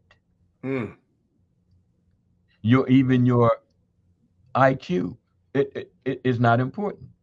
When the last times our preacher asked you, you know, well, what good books have you read lately? Yeah. Yeah, can we discuss it? You know, at the next service, you know, we're gonna have a book club behind something that's not biblical. You know what I mean? So your intellect is a separate world. Your emotions is a separate world, but it's your world. It's your world. You understand? It's every individual. It's every unique person. So we have the emotions, okay? Like you said, energy in motion. When we have it balanced and matured, which is sometimes the need for some of us, and I dare say myself, to seek solitude. Sure. And you know, I'm definitely not suggesting that for anybody because trust me, it's that's another situation right Yeah. there. Yeah. But when you get to the point where it's like I need to be in solitude because I need to examine my emotional state from my emotional state, and I need to link together my IQ with my EQ so that I can become Q to the second power. Okay, because now I I'm basically pure spirit. Okay, and I no longer have to wrestle with the demonic. I am in control of it. And those inner demons, okay, I, I know how to not be moved by them because my emotional state is childish. My emotional state is easily disrupted, you know? And as a result, I carry myself regardless of my age, regardless of what Orisha I have, regardless of, you know, what Oloye I belong to or who my Baba is or who my is, regardless of all of that, I'm not emotionally prepared to walk the path with maturity and intellect, emotionally and intellectually. Our focus too often is on the cart and not the horse. And the horse need to come before the cart. or, you know, or the cart is somehow magically pulling the horse. But like you said about that eight wheeler, or you know, the semi, yeah. Semi, how long is it going to take before the cliff and our falling become one? Yeah. So from and in closing, from from from my little corner of the universe, and I love my little solitude corner of the universe, because I'm catching up to my years. Because, like you said, how old were we when we started to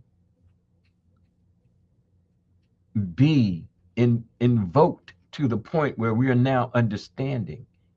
We're now understanding the power of our initiations. We're now understanding the power of the spirit that moved through us even prior to our initiations. Mm. We're starting to understand emotional intellect.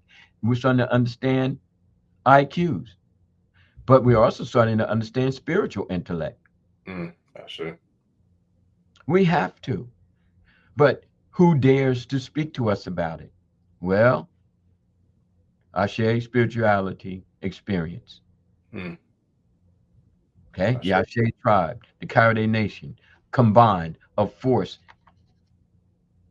for the upliftment and the elevation of our people. Sure.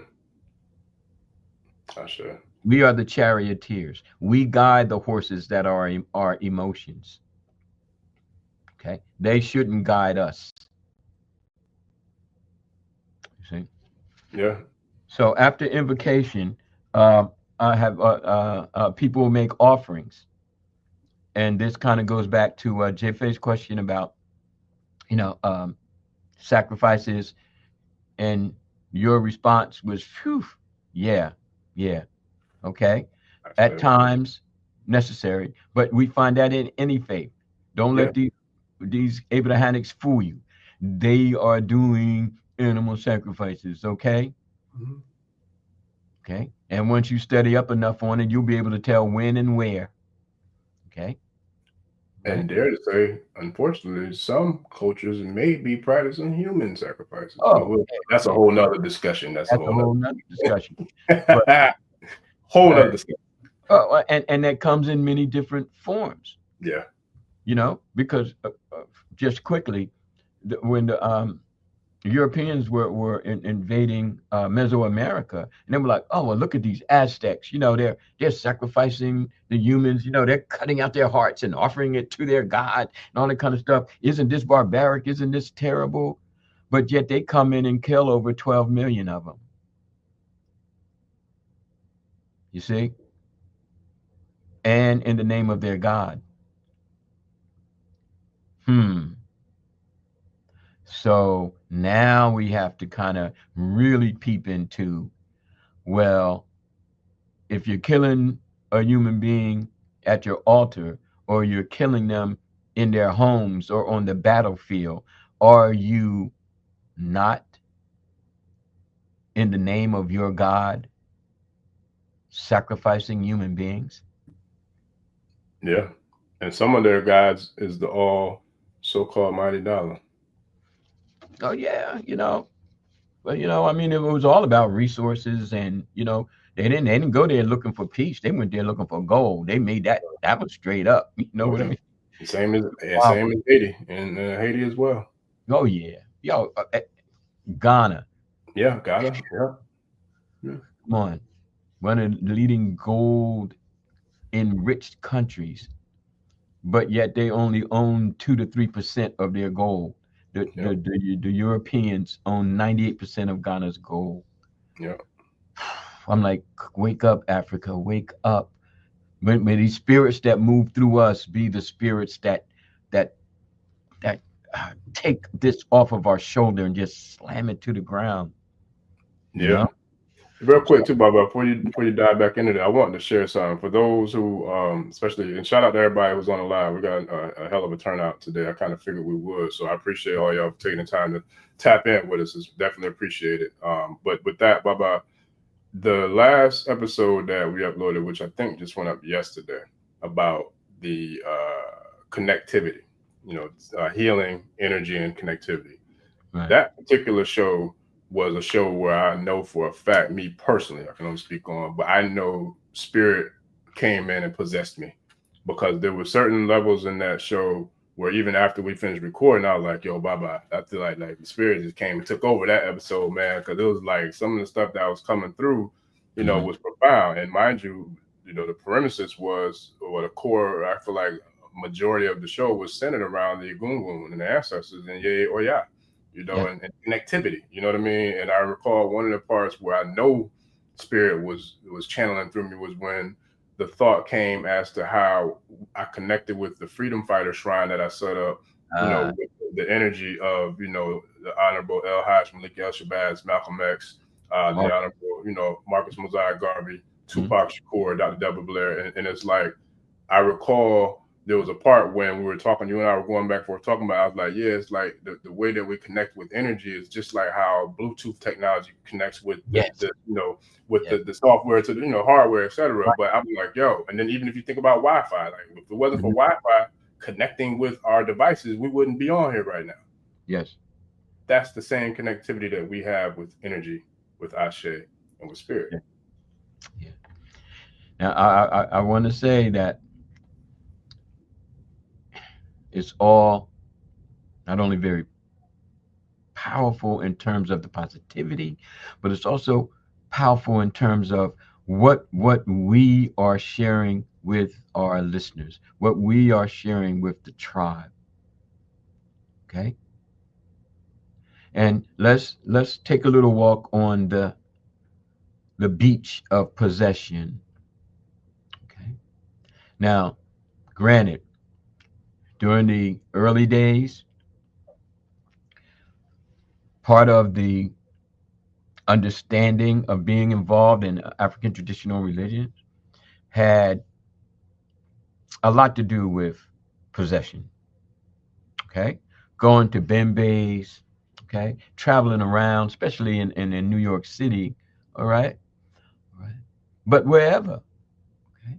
And basically for whatever, you know, if you go to an Orisha party, oh, somebody gonna get possessed up in there. You know, somebody gonna get possessed up in there. Okay. You go into the Bembe's, somebody's gonna get possessed up in there. Because that is primarily the purpose of the gathering, to invoke the Orisha, to come through, and by whomever the Orisha choose, and whichever Orisha chooses the whomever, okay, somebody gonna get it, okay, and they're gonna go around and they're gonna deliver the word. The same thing happens with the Egungun as far as being in Nigeria or Togo or Benin. When the Egungun folks come down and they get possessed, they become the voice of the ancestors. Okay, so they're possessed. The Orisha folks are possessed. Okay, folks get the Holy Ghost in church. You know, they get possessed. All right. So this whole thing about possession and invoking spirits or activating spirits is something that is apparently a part of the human experience, the human construct. Okay? Now, I'll circle back around after making this statement because it was shared with me that Babalawos don't get possessed. This was the syncretism with the Catholics, okay, of which I did not embrace. But I'm taking notes. I'm learning, okay, and I try not to be judgmental and no, this is this and that. No, I'm open because, as they say, different people have different ways of interpretation. I don't have time to argue about what's all the way right and what's all the way wrong. I got to take care. Okay. So if Babalawos are not supposed to get possessed, I question, then what happens when they're making prayer to Orunmila, when they're calling on the Odu prior to divination? What happens? Because I know what happens to me. I get it. I get it. Okay. And I stated, somewhat emphatically that I don't feel as though that's true. I feel as though Babalawos not only do get possessed, but should get possessed.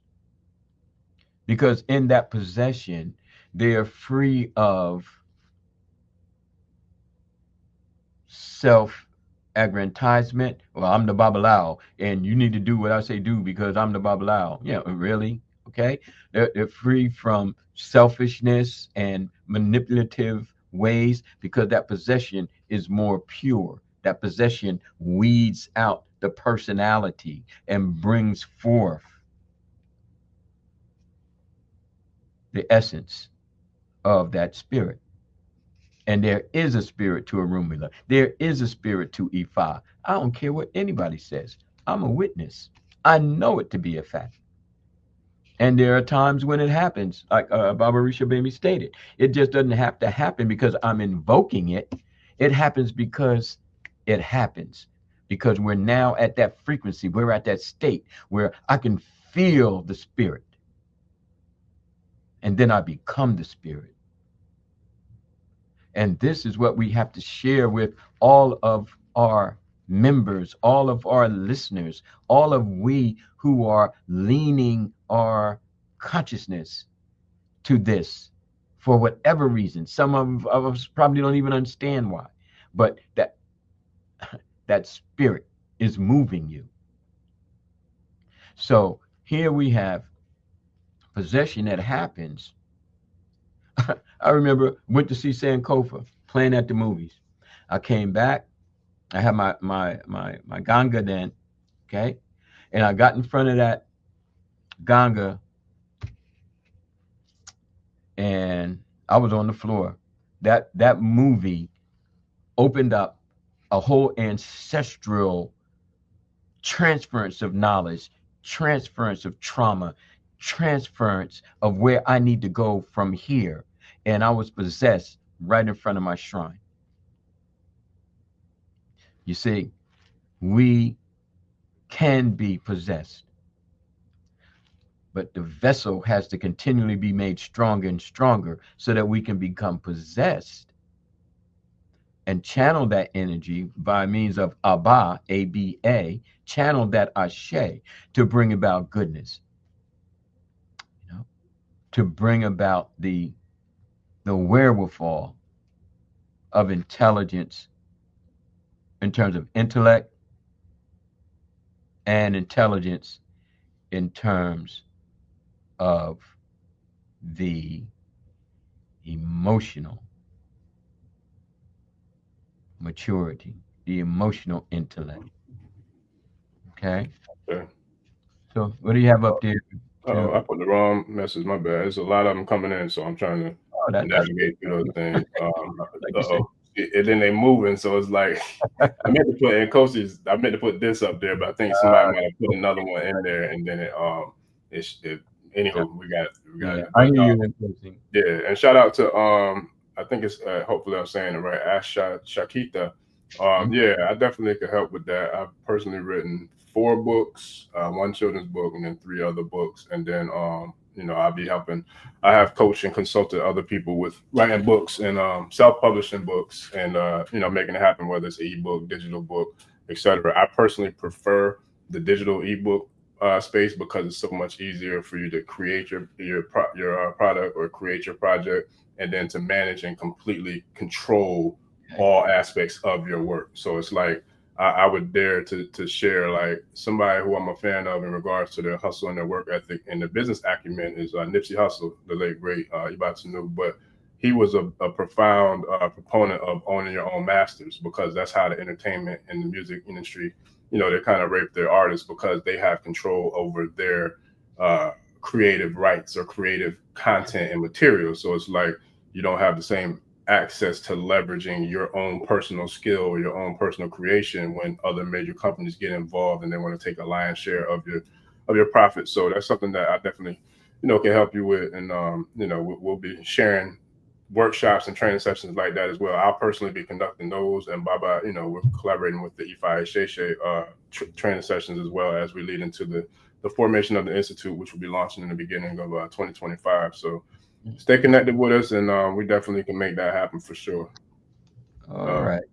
So we moved from the invocation, okay, prayers, possession, divination, okay, all right. The spirit of the Odu comes down, because we have to remember those 16 Odu, they were once the actual disciples of Orunmila, so their spiritual essence is present. And again, the possession lends to the connection of their wisdom, their spirituality, and their spiritual progression. Because remember, you just don't, you know, become spirit and not strive to become more of and in the light of spirit. Oshun has a spirit. Yemoja has a spirit. Ogun has a spirit. Obatala has a spirit. Oya has a spirit. Elegba has a spirit. Orunmila has a spirit. They're all spirits, and there's spiritual receptivity. There's spiritual receptivity inside of us. We work more from this place, activating the inner essence to connect with the frequencies of those spirits. Now, whether we work to activate them or not, those spirits can enter us and strive to activate us through them. Okay, Shango come down. Now it's Shango to speaking. It's not, okay, the person who's possessed, the person who's mounted. Okay, and then when Shango leaves, that person may remember what happened, or they may not, or they may remember bits and pieces. You see, because in that state of possession, the mind, finite, gets moved to the side. Okay? People can get possessed by many things. Okay? We're striving to be possessed by the Irumoli, the beings of light. Okay, thoughts can possess us. Thoughts can open us up to various forms of the other than, and we find this through meditation. Okay, we find this through concerted effort. Well, where did time go?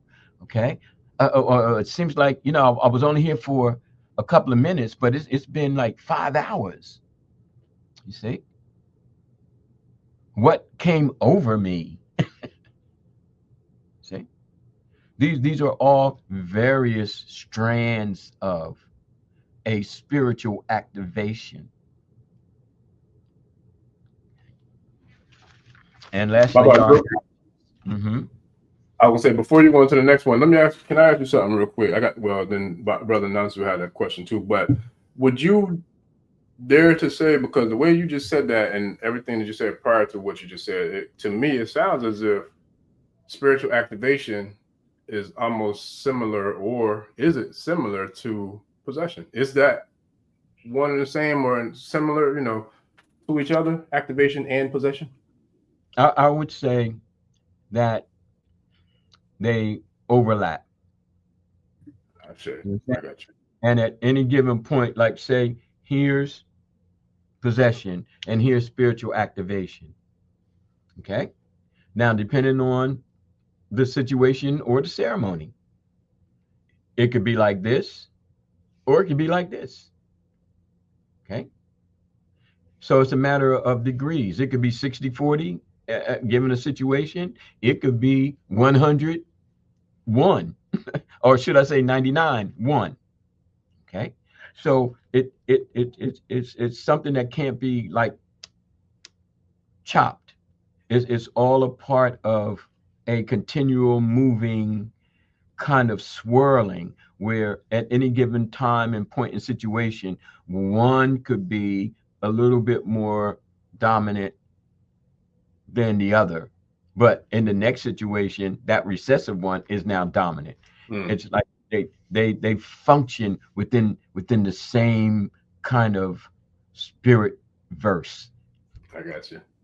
You know, Mm-hmm. so if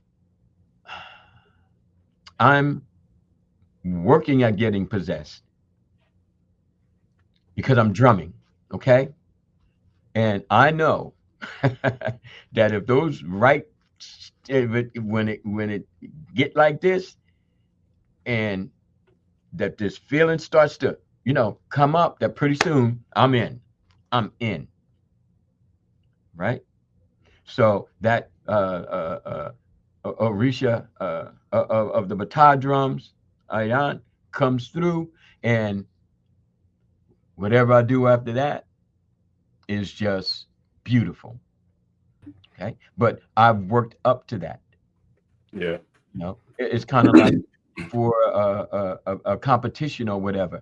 We get psyched up. We got to get into the spirit of the competition, and in order to do that, we have to get our minds right. We have to get our purpose right. We have to warm our body up to it, and then the spirit, okay, comes through. Now, does it always necessarily mean that you're going to win? No, but that's not the point. The point is, if I keep working on it and strengthening myself and strengthening my capacity to hold the strength of the spirit, because I don't want to freak out, like the boxer who can't stop hitting the opponent and eventually kills him. Well, that's where I was going earlier when we were talking about emotional intelligence. Like, because I know growing up as a child, I used to have a lot of rage in me that I didn't really know where it stemmed from until I got much older. And I started writing my first book is when I kind of had my own, I would dare to say, my own healing therapy, sessions by writing out the beginning stages of my life. And then the picture got a lot more clear. I was like, oh, that's why, you know what I'm saying? That's why I had that chip on my shoulder. That's why I was quick to like get, aggressive or physical or violent, because it was like there was a lot of suppressed trauma or a lot of suppressed, damage to my emotional makeup that I wasn't aware of until I started learning, and studying and researching this thing called emotional intelligence, or, this thing called healing. That's powerful, man, because, as I work with students, we're all in the urban environment, Mm-hmm. and it's rough, but there is a process that's called bibliotherapy that I utilize to help them to recognize their emotional intellect while they're 16, 17, and some of them 18 years old. Yeah. Because again, nobody's discussing it. Right. No.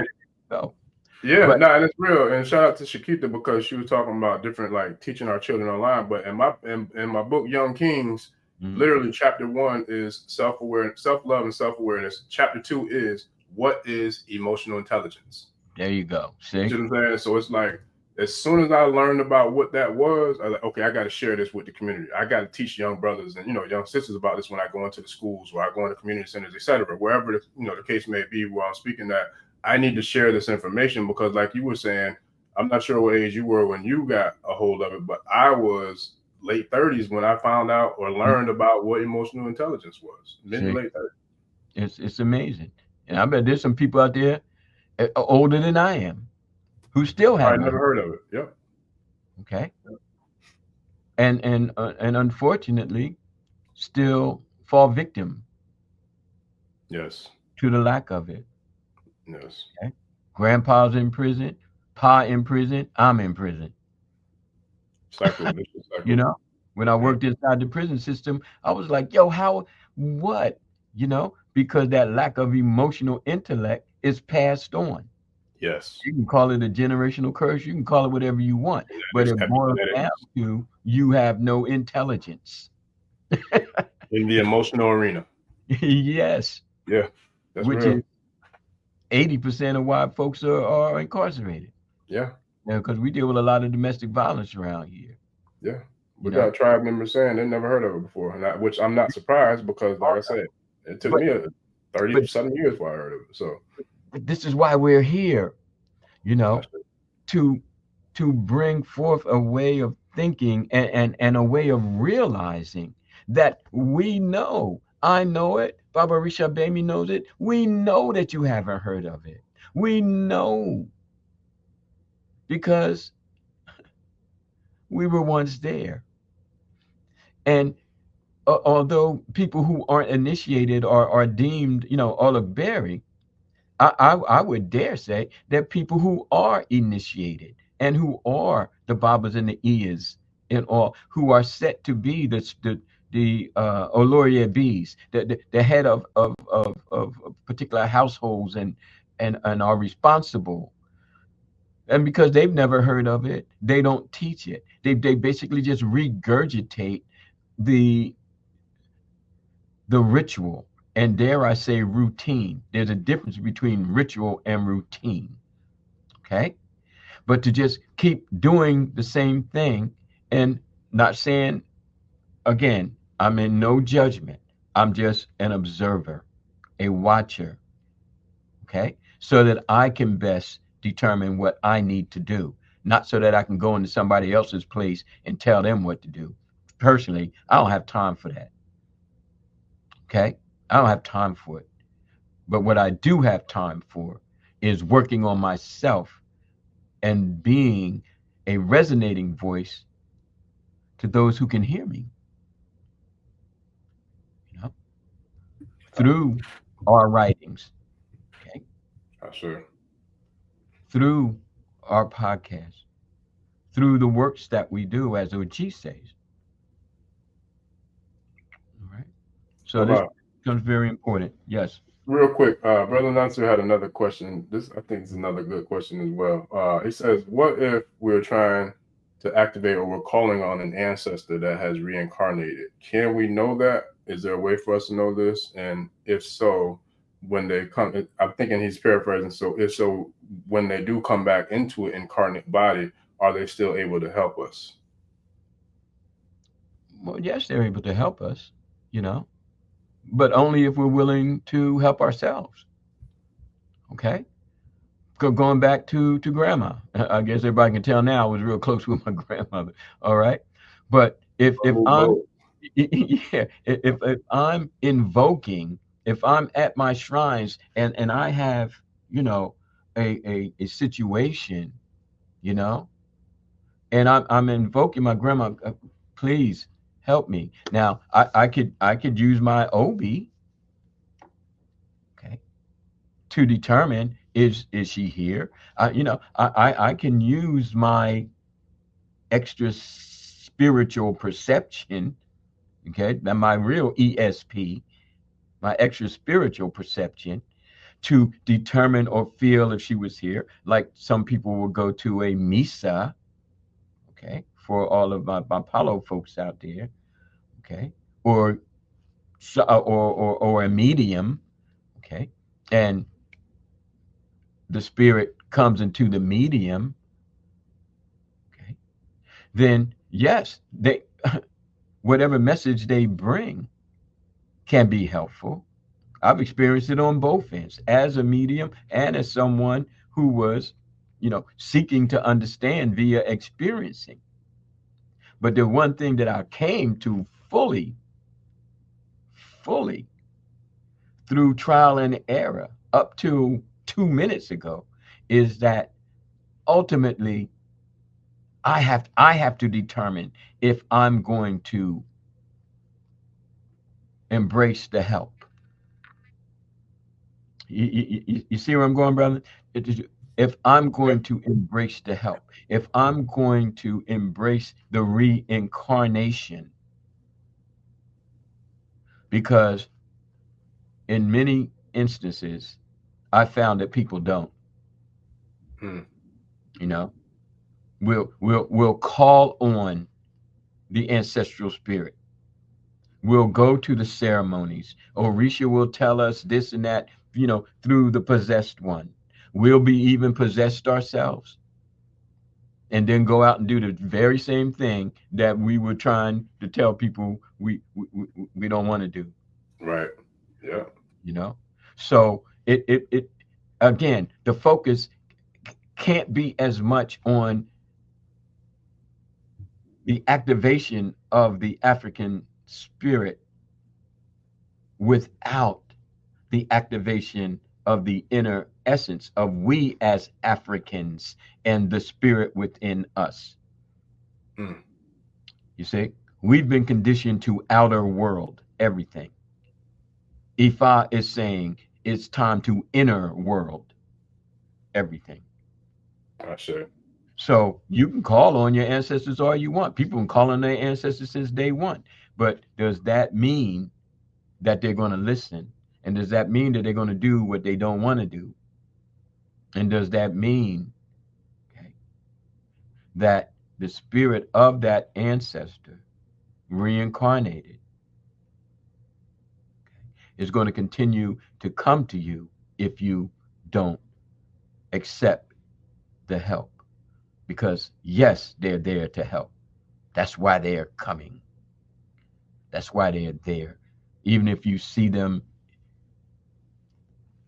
in the face of a tree bark, you understand, or the constellations of the stars, Or a glass of water. or a glass of water, wherever Candle. you see them. Right, candles, inside your mind. I Yeah. woke up the other day, and the image of my mother, Ibaye, was in my mind. I hadn't seen that image in 3 or 4 years. Mm. Mm. It's like I'm not dreaming. I'm awoke. Yeah. I woke up, and her image was so deep in my head, and I was like, "Hey, Mom, we had our moments, but one thing I've learned to appreciate you for is that you were overprotective, and I needed it." That sounds like me. I'm sure my eyes will say the same about me. Right. And as I've grown to this age, I've come to appreciate it.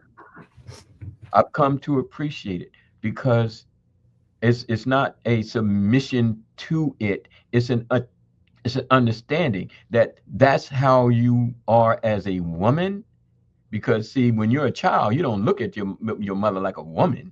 You understand what I'm saying? You haven't had women in your life. You haven't been married. You haven't seen the various ways that women can respond to their children.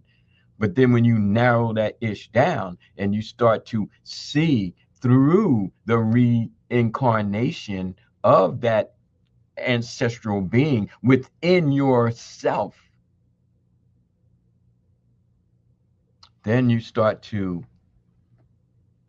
give thanks that A, you're still here, and B, you're still striving in the best of ways to be the best that you can be.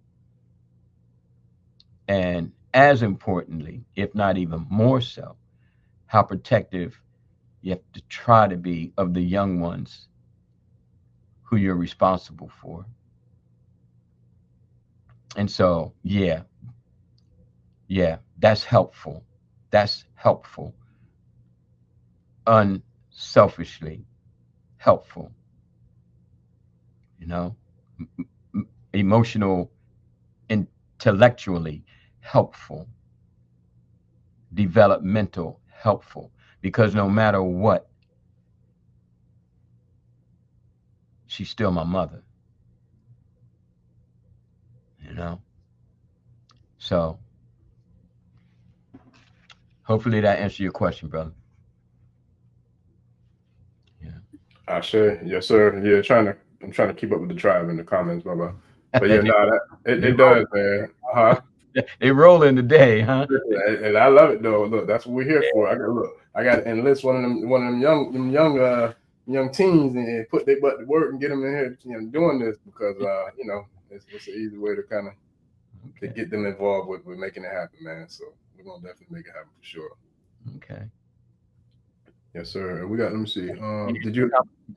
We had 2:14 already. Talking about time flies. Look. Yeah. For real. Like we got a lot of comments in there. I'm trying to keep up. I think Chiquita.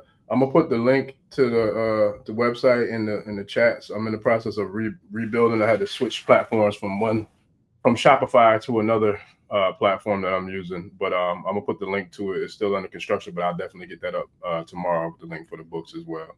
So I appreciate you. We definitely appreciate the support, the love and support for sure. So I'm working on that. You want me to go ahead to the next step? Yes, sir. Yeah, 'cause I'm trying to keep up with the. All right, the no guys. problem. All right, so we talked about invocation. We talked about prayers, Iwore, the prayers to the various Orisha, prayers to the ancestors, okay, to the Egun. We talked about Olojo Ni, which I feel is very important. Over time, we've talked about Isharo, meditation. We've talked about the inner self. Okay. Yes, Tara. Yes. To work just as hard on inwardly aligning self as seeking some kind of magical miracle, kind of we gonna do this. When you start to move inwardly, from the inside, which is what Orumila, which is what Ifa, okay, and I would dare say with Orisha and even our own Ego, they will speak to our internal selves. Okay. And that is where we may draw a small, thin line between invoking spirits in order to activate them or conjuring spirits in order to bring about what we want them to do. Okay. And that doesn't mean that it's positive or negative. They're just two sides of an ever spinning coin. But our maturity, our intellect, more so determines the beneficial aspects of activating African spirits. Stepping away from the supernatural. There's nothing supernatural about it. It is purely natural, but it's unconditioned.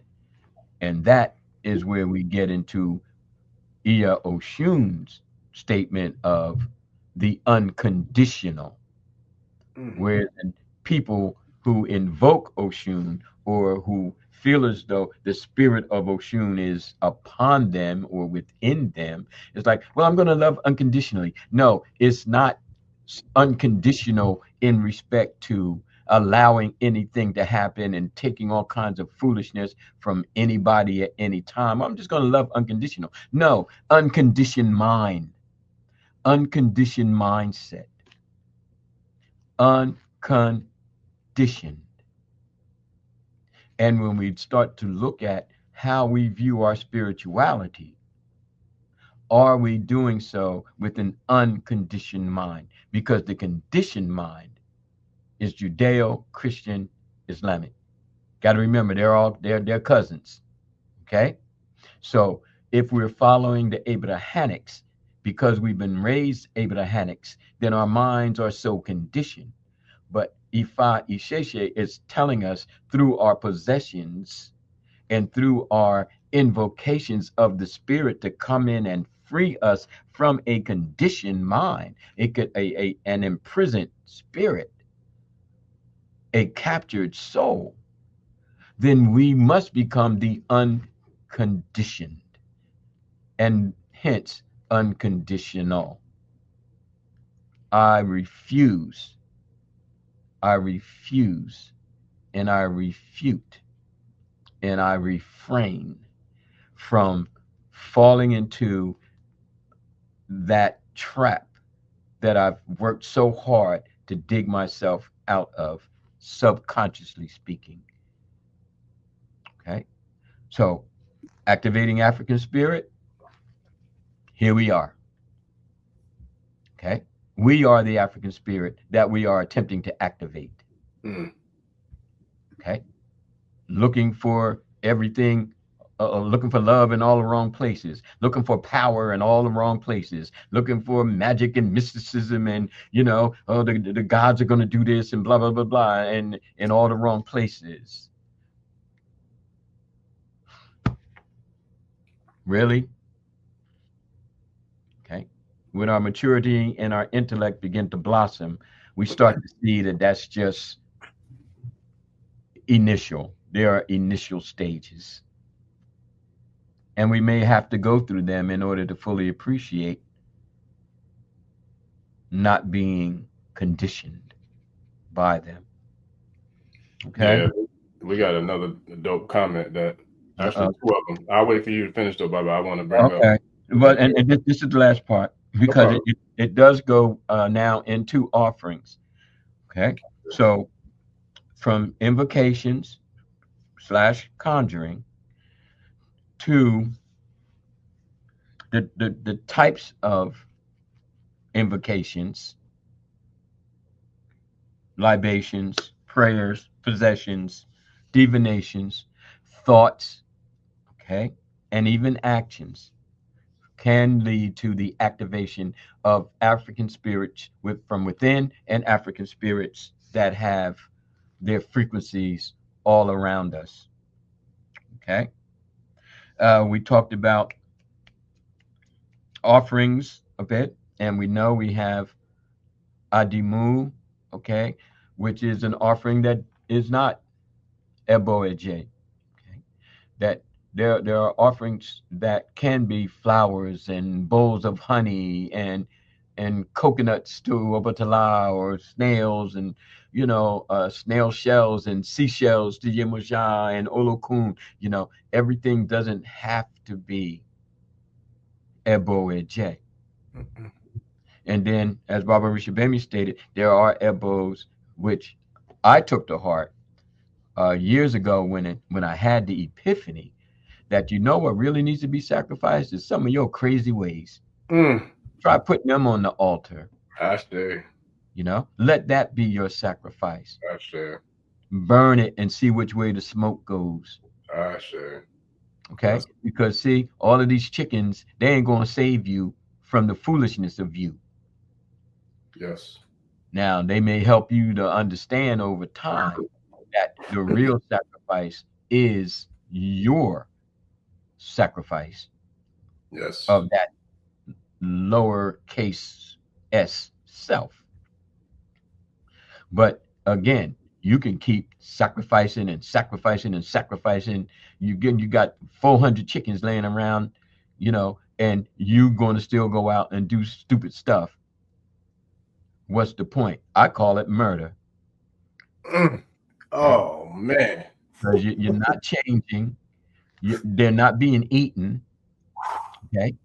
So what are you doing? Satisfying some kind of bloodlust? That makes you a spiritual killer. God, Baba, can I please just jump in real quick? Because you look, you got the tribe going crazy, you got me going crazy. Like, look, all my spirits and the spiritual tribe that's here with me going crazy. Like everybody, like, hey, you got the club going up on a Thursday out this thing, man. But what I do, what I be. Listen, but I want to share this part real quick, and I hated to interject, but I have to because spirit is on me. But it reminds me of a lesson that you taught me in regards to us post game interviewing after one of my ceremonies that I had, right? And it was about Abba and the process of Abba, since that was a topic from earlier in the show. Yes. What you shared with me, which at that point I had never heard of, but it makes perfect sense, was profound. But you said when we do have to go to those levels of depths, that we do have to do an actual Abba.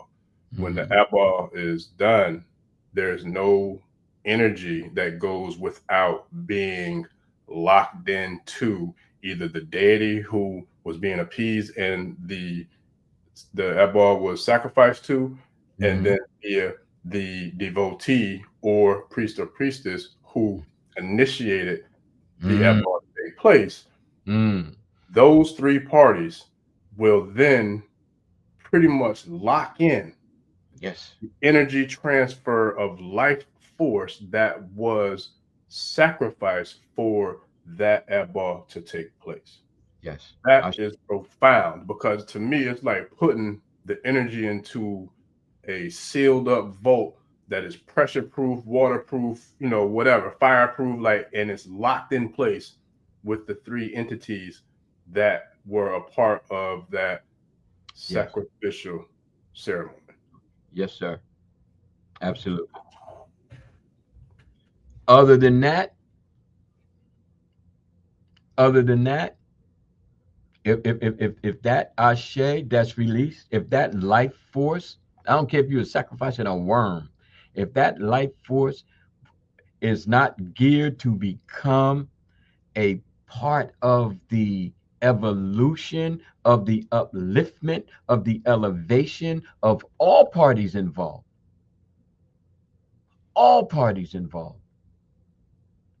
then you what you have is the equivalent of a serial killer, and that is a spiritual killer. Okay, because you are killing the spirit, okay, with bloodlust. You're killing the spirit with a regurgitation, a doing without having knowledge of not only what's being done and how it's being done, which seems to be the emphasis. Oh, well, you have to have your this and you have to have that, and it has to be like this. It has to be like, man, get out of here with all of that. Get out of here with all of that. Because see, you can have all your ducks lined up in a row, but they all going in the wrong direction. You see? So I want to know, and I'm going to find out why it's being done and what really has to be, not should be, but has to be the results. And I don't care if I'm putting down 5 oranges and 5 bowls of honey and 5 yellow candles for Oshun. I need to know how it all circulates so that myself and yourself and the self of everyone I come in contact to is going to be positively influenced and positively directed and positively made to understand that Oshun is unconditioned, and therefore we must strive to be unconditional. That is the spirit of Oshun that speaks through me. See? I sure.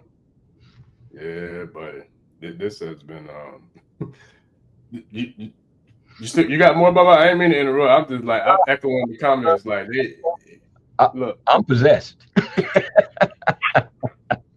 yes, sir.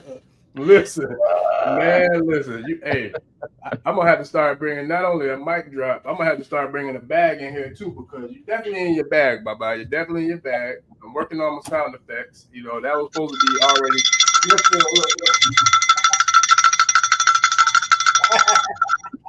Obatala. Yes, Winnie. Listen, man, listen. Linda, listen, Linda. Holy smoly, holy cow. Yeah, so you in your bag, Baba. You in your bag for real, man. That was powerful. It was profound. Like I'm telling you, the tribe going crazy in the comments. Crazy. All right, well, we 2.5 hours in and we still got a full house, man. We still got a full house. So it's going down on on Thursday in these Ashe streets, man. It's going down on Thursday in these Ashe streets. Yes, sir. But yeah, that was profound, Baba. That was profound. There's so many different places I can go with that, because it really boils down to, I feel like, the things that you and I communicate about, amongst ourselves off air, or just in the game plan and the strategy, to strategize, all the things that we do to breathe life into Ashe, such as Ashe breathes life back into us. Because to me, I look at it like the lungs expanding and contracting. You know what I mean? I feel like when we're putting out the energy in the Ashe that we're pouring into the tribe and the universe, it's like the lungs are expanding. But then when we come in and contract, it's like the tribe is now pushing them, CPR and blowing that breath of spirit and life back into us, because now we regenerate and we're ready to go back again. And so I love the Black Panther movie in so many different ways, because there's so many different metaphysical, powerful attributes and lessons to, I feel like, a cosmic order of life in that movie. So to me, it's almost like the suit. When T'Challa puts on the suit before he's ready to go in, he puts on that new suit that his sister made for him.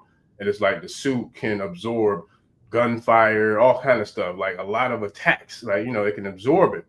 And then what it does is not only does it absorb it, but it takes it in like a sponge does water and it holds it in there until he's ready to then release it and project it back out. And I feel like that's what you be doing, like what we got going on here, man. Like you take all the feedback, the comments, you know what I mean, like everything, and just absorb it, and then send it right back out, you know, in a Ashe filled blast of energy, you know, and enlightenment and empowerment and Ashe, and it's beautiful. You know, I love it. Tribe love it. Like, yeah, this has been special for sure. Ashe. Ashe. Yes, sir. So with that, and Cozy said, "Uh-oh." He said, Baba shot the cruise missile. Yes, sir. And Cozy, listen. He dropping bombs at the bombs over. Yeah, he dropping bombs. Bombs left and right, man. Dropping bombs left and right. Yes, sir. Yes, sir. Yeah, man. So yeah, bye-bye. With that, I don't know, you know, how much further you want to go with, because we still got a full house. Tribe, do y'all have any questions that y'all want to kind of share with us before we get ready to wrap it up? Because we definitely we served up a healthy meal of food for thought. Excuse me, today, and I give thanks, bye-bye, not just to you, but to everybody who joined us, man. And it's been powerful and profound. And it's like I look forward to every day waking up, seeing, you know, what has newly developed in regards to not just the reciprocity that we receive, whether it be the comments, the shares, the testimonials, you know, the feedback. Like it's all love, and I appreciate it. Even to the point where I've seen tribe members checking trolls, you know, because the trolls be trolling and all that. But it's like even the tribe, they shutting them down with that too. So I appreciate all the love, the support, everything. You know, and it's powerful. And we do have a few more questions coming up too. Bye. Let me see, I'm gonna bring them up. And Kosi wants to know, Baba, during invocation, the palms down. What does that symbolize again? Okay. Concisely, brother. Palms up. Uh, I'm seeking your grace. I'm seeking, you know, the gift of you. Okay, the calmness or the coolness of you. Palms down. I'm seeking your heat. I'm seeking, you know, your being ignited. Okay, because this situation, I mean, it has to be taken care of.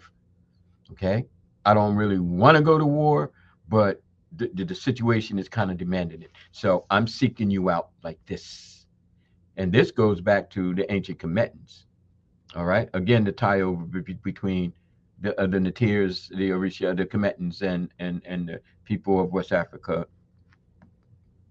combined and now called the Yoruba. But hands up, the coolness, the blessing, the gift. Palms up, palms down. Huh. We need to get up on into this. Okay. I need to come with some heat with this. All right. So that was that. Thank you, Healthy Lifestyles. I'm glad that Gungun is happy. Okay. Appreciate you. Yeah, like I said, you got the comments going crazy, Baba. It's you know, it's a beautiful thing. It's a challenge to keep up with it, but I love it because that means, you know, the reciprocity, man. The love is being felt and it's being redistributed and sent back to us. So, and I see a lot of different comments coming up real quick. And Coasty shows love and gratitude. And then Healthy Lifestyle wants to know, is this also a type of Baba? Dainy, yes, it is, and I work hard at it. And sometimes I have to bear the brunt of it. You know, like when people were burning the handbook because of the knowledge, and all the other Babalaos not recognizing me because I'm unrecognizable. I'm like, cool. You know what I mean? As long as I'm recognized by the spirits and me in me and a part of me and my people are dancing, and no longer dying from lack of knowledge, I don't care if you recognize me or not. Really. So, you know what I mean? So yeah, it is an elbow, but it's one worth my life, and I've given half of my life to it, Mm, more than half at this point. I Okay, should. and we'll give the rest of my life to it, and I ain't nothing gonna stop me from doing that. should. You know, so it is my elbow, the greatest of which I could give. Yes, sir. No, that's powerful, Bubba. I literally, I promise you, I literally just had a conversation about that last night because like my family and like people who really know me, they accuse me of being crazy. Okay, I'm not gonna say that they're right. I'm not gonna say that that's an accurate description. However, I can see that there might be some things about me that I know I have to admit and be accountable for that would lead them to say You such know things. that. You know, it'll lead them to. I don't agree with that. You're not going to put that on me, and I'm just going to accept that. However, I know that there's a real probable cause that they that They they got would say that about me. And all I right. promise you, on God, I just had this conversation last night. I promise that yes, there are a lot of things that are different about me. There's a lot of things that I do say. There's a lot that's different. Even the way I move, just certain things people looking at me might not think, was a part of me. But I accept and own and embrace all of it because I am who I am. I'm imperfectly a perfect child of God. You know what I Yes. mean? I'm not perfect, but imperfectly, I am a child of God. So therefore, I don't care what other people think about me. I never have and I never will. So I do things different. I do say things different. I believe things different. But the one thing that I know is that I've always been blessed with the gift of being able to hear, sense, feel, smell, hell, in some ways, even taste the Mm. essence of the universal prime creator, or at Yeah. least those who are messengers Uh, of the universal prime creator, and also the ancestral heritage that I have spiritually, mentally, emotionally, physically, whatever way you want to call it. mm-hmm. I give thanks for that antenna being able to pull in and receive the messages and the communications that come through the frequencies that I've been blessed to navigate on. So it's like when you have that sense of self and that sense of unapologetically being you, that's where I feel like the beauty in our dynamics. And shout out to Nkosi, he called us the dynamic duo. I appreciate that. I like that. Nkosi, it was on one of the other shows we did, but Yeah. no, for real, I appreciate it, man, because the more that we've grown within our relationship, and whether it's the personal or the business aspects, the more that I've grown much more respect for you, because now everything that I read from before I knew you and before you knew who I was, it all makes sense as Mm. to how it was crafted together, as to how everything was so detailed, everything was so meticulously organized. It was, you know what I'm saying? Like everything makes sense as to how and why it all manifested into the world to receive. And so for me, it's like now it does make sense that you feel exactly how you feel, and you always have. Like you don't give a damn about what people think or say about you because it ain't about them people anyway. F them people. If you don't rock with me, don't rock with me. But as long as I know the creator that sent me here, I'm doing the work that I'm supposed to do, and I'm obedient to that, and Yeah. that we're getting the response that from the Ashe tribe, the Karade Nation tribe, to those who tune into this channel or any of our works, Yes. that's what it's for. That That's means right. it wasn't for all the other people who Right. call us this or call us that, because it didn't resonate. But it's for the tribe, it's for Right. the Karate Nation, it's for the African spiritual experience, it's for Ifa Isheshe. Yes. And that's why it's called kindred spirit. When we try too hard to conform, or, oh, I want to be accepted, you know what I mean? Or I got to do this to be accepted. And, this is how it goes, or this is how they tell me it should be, even though I know they robbing me, even though I know that every time I turn around, I go for my first divination and they sending me to go get a chicken or whatever. You know what I mean? It's like, I just walked in the door. You know what I mean? And now you got me running around and fearful and, trying to conform to your acceptance of everything except me. You're not accepting me. And that's not cool. That's not cool. If you can't be accepted for who you are and fit into the kindred, then you are going to damage yourself. And you are going to take yourself through a whole lot of changes unnecessarily. Because sooner or later, spirit going to, grab you by your ear and pull you. Come on, come on out of here, child. And start owning up to your adultness, your maturity and your intellect. Don't let religious conjuring, negatively speaking, bring you to a spiritual massacre. Okay? So that's it. Living in Ma'at, yes. Balance and reciprocity. We do got two quick questions. Bye-bye. Do we got time to get two more real quick? I got all night, brother. Listen, I don't know why I asked that question, but I had to. So we do got two questions. Chiquita asks, do you believe in lineage within the spiritual domain itself? I would have to say yes, I do, because that's how it is.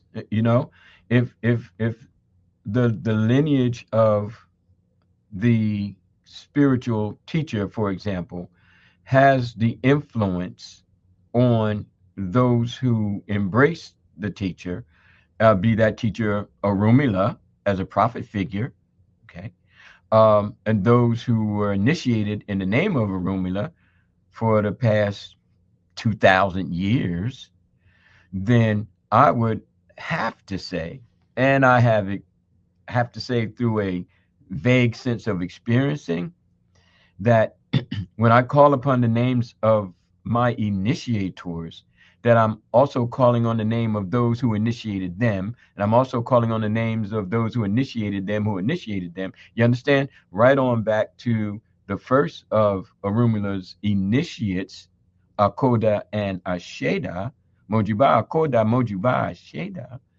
okay? Then spiritual lineage within that domain has to exist. And if I am sincere enough and studied enough and developed enough, then I will get messages not only from the teachers of that spiritual lineage within that domain, even if it's ancestral, but also from those who taught them. You see? And those who taught them. And the stronger I become and the more definitive I become, especially as an elder,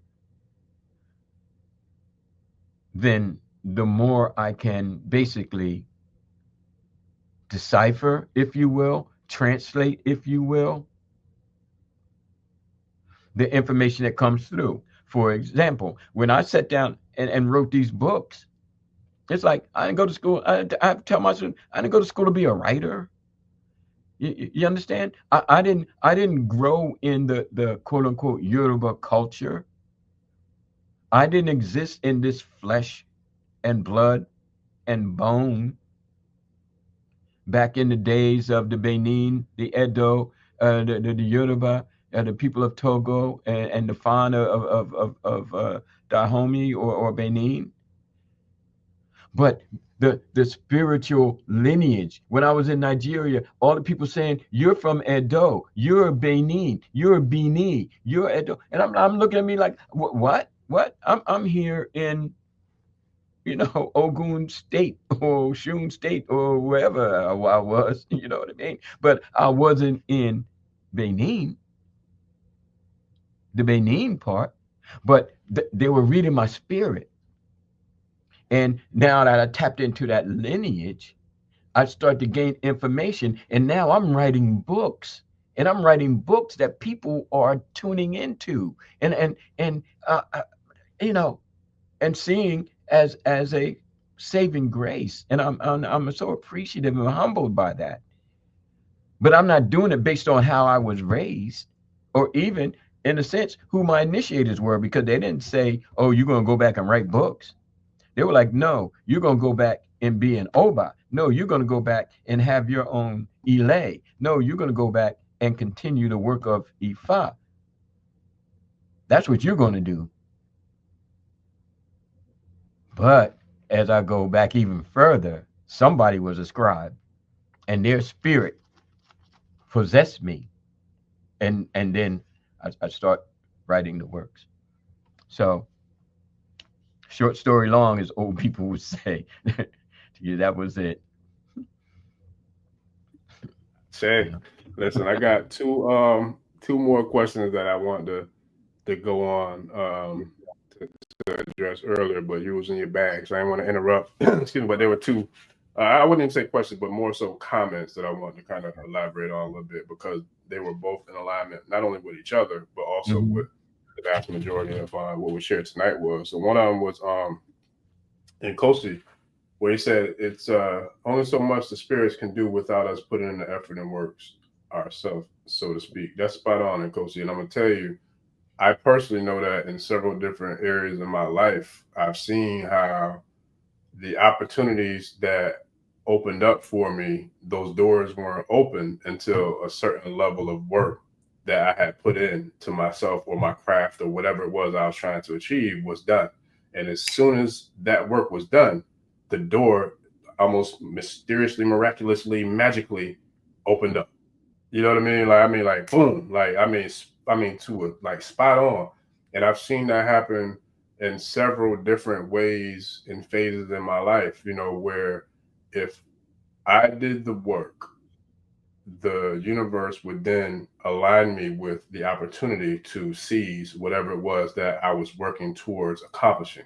I've seen it happen several times. So it's like, even when it could look like a blind for those who play spades, and I know this is a day that a lot of families are congregating together. There's probably some good spades games going on. Hopefully we being played in the background while there's a couple of good spades games going on. But let's just say for those who are really distinguished, seasoned spades players, someone who probably getting their face kicked in the game, like, we're just going to go blind. We're going to do a blind and we're going to get, however many books in order to, come back and get back into the game.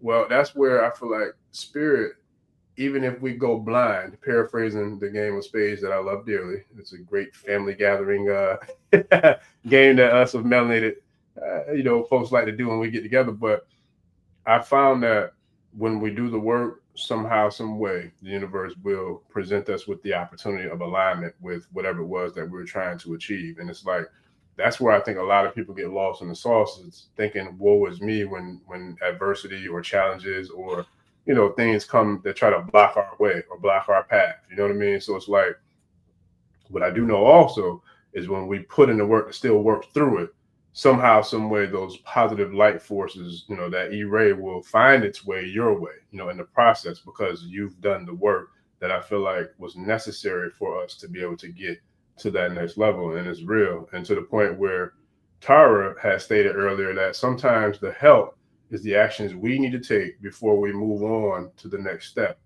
And that is spot on as well, because it's pretty much literally what I've seen manifest and unfold in my own life, even to this channel for that matter, being created. Baba and I we've been podcasting together for years before Ashe was born, years. And I recall one of the podcasts, Baba challenged me as to saying that we needed a lighthouse. We need a lighthouse. Baba, you remember that? You remember that podcast, right? Yes. And I felt like he didn't say it to me, directly, but he said it on an interview in a podcast we were doing. I personally took it personal. I took it as a challenge. Like, I don't know how the hell I'm gonna figure this out and create this lighthouse. But damn it, if somebody who I look up to and look up at as a master says that this is something that needs to happen and needs to be done, I'm ready to put my boots on and tie them up tight, man, and get to work. Put the fatigues on. Let's get it. I'm gonna figure this out because I want him to see this happen. And now the way spirit will have it, it has happened. And so, this has been a long time coming, family. So the energy, the passion, the effort, the diligence, the dedication that we display on this channel, this ain't for spits and giggles. This ain't like we here for the people. We here for us. Like, we here for the tribe, because this is a monumental time on this planet. And for those who are watching this podcast, I know y'all feel the energy distribution that we're talking about. It's a lot of powerful elevations in energies and frequencies in which we're experiencing, even from the planet Earth herself, Mother Earth, Onile, like it's real. From a universal level all the way down to the planetary level, all the way down to the microcosms. We can go into biology if we have to. But as Baba said, nobody knows the grains of sand on the beach. Mm. But I know that the creator that created all of us is here, you know, to help us to spread the word as we speak. So with that, you know, everything that you said, Tara and Kosi, like y'all spot on, and it's facts and it's real. And I just give thanks to have, you know, a front row seat, man, and just to be here to watch it all manifest and unfold. Sure. Yes, sir. So yeah, we got a lot. We still got a lot more comments, Baba. You got anything else for the people that you want to share with the tribe before we wrap? We going on another world record. No, 3 hours a day, man. Because see, we family. You know what I mean? And as other families are gathering and doing what they do, then we gathering and doing what we do. So if we put in another half hour, I don't care. I'm here. I'm just old grandpa sitting in the rocking chair. You know what I mean? You come over, I put my pipe down, and you know, tap it on my little ashtray, and it's like, all right, you know what I mean? I didn't set the clock, you know. And if you want more time, then I'm here. Then we're here. You know. That's fair. Yeah, man. This is like I said, the comments going crazy. Shout out to everybody really that been in the comments. And then Pacific Dagwood said, "Yep, that's it right there." Yes, sir. That's it right there, buddy. Yes, sir. And we need to make this one of our yearlies. Look, I don't care what day it is. We're here now. Going to be here on. We're here now. Right. Yes, Giving of Thanks Day, you know. And it's all going to the tribe out here tribing. Yes, sir. Karade Nation. Tribe out here tribing. Real heavy, boy. Real heavy. I like it. I love it. So, yes, sir. That's what's up, man. That's what's up. Yeah. A lot of love. Yeah. Yeah, we hanging out. Right. Yes, sir. Yes, sir. And please play the video a couple of times. I see the people taking notes, and you know they inspired. Like, you want to go there? I was invoking African spirit when I said, Orisha Gbemi, we need a lighthouse. Okay. Sure. Yes, sir. Yes, sir. And, trying to ward off the little haters, you know, like no. This is I blocked one while we was on the call. It was one that came through trying to turn. I really had time today, but you was in your bag, so I didn't want to put my petty pants on, man, and get real petty with him. So I said I just delete him and block him real quick. Yeah, just block him right quick. You know what I mean? Yeah. Like we're playing football. I mean, we going for the touchdown. You get out the way. You know what I mean? Get out the way before you get hurt. You know. One more quick question too, Baba. I meant to get this one earlier. My bad, and Coach. I meant to get that one, but he wanted to ask about the cardinal points. Okay. East, west, north, and south. And in the updated what's the word I'm looking for? The new version. The handbook. Of the handbook. The revised edition. Yeah, it's not in the old one, but I put it in the new one. So it's there, and once we give the classes, I'll actually show you, you know, how I go about it. But what it does, it's the way we look at things, you know, from east to west to north to south, and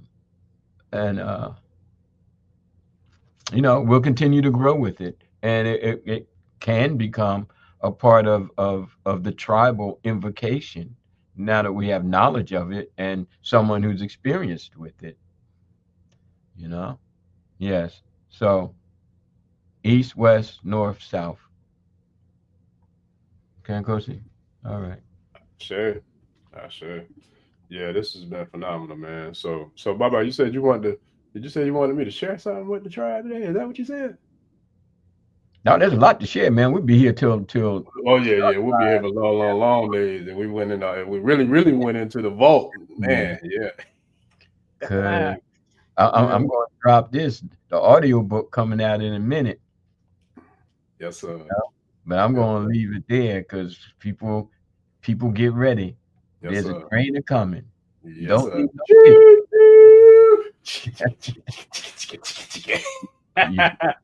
Go on board. Yes, sir. Yes, sir. Yes, sir. Did you post the funnel for the book? Nope, but I will one moment, and I'll put it in the descriptions too. It'll be in the description for All the right.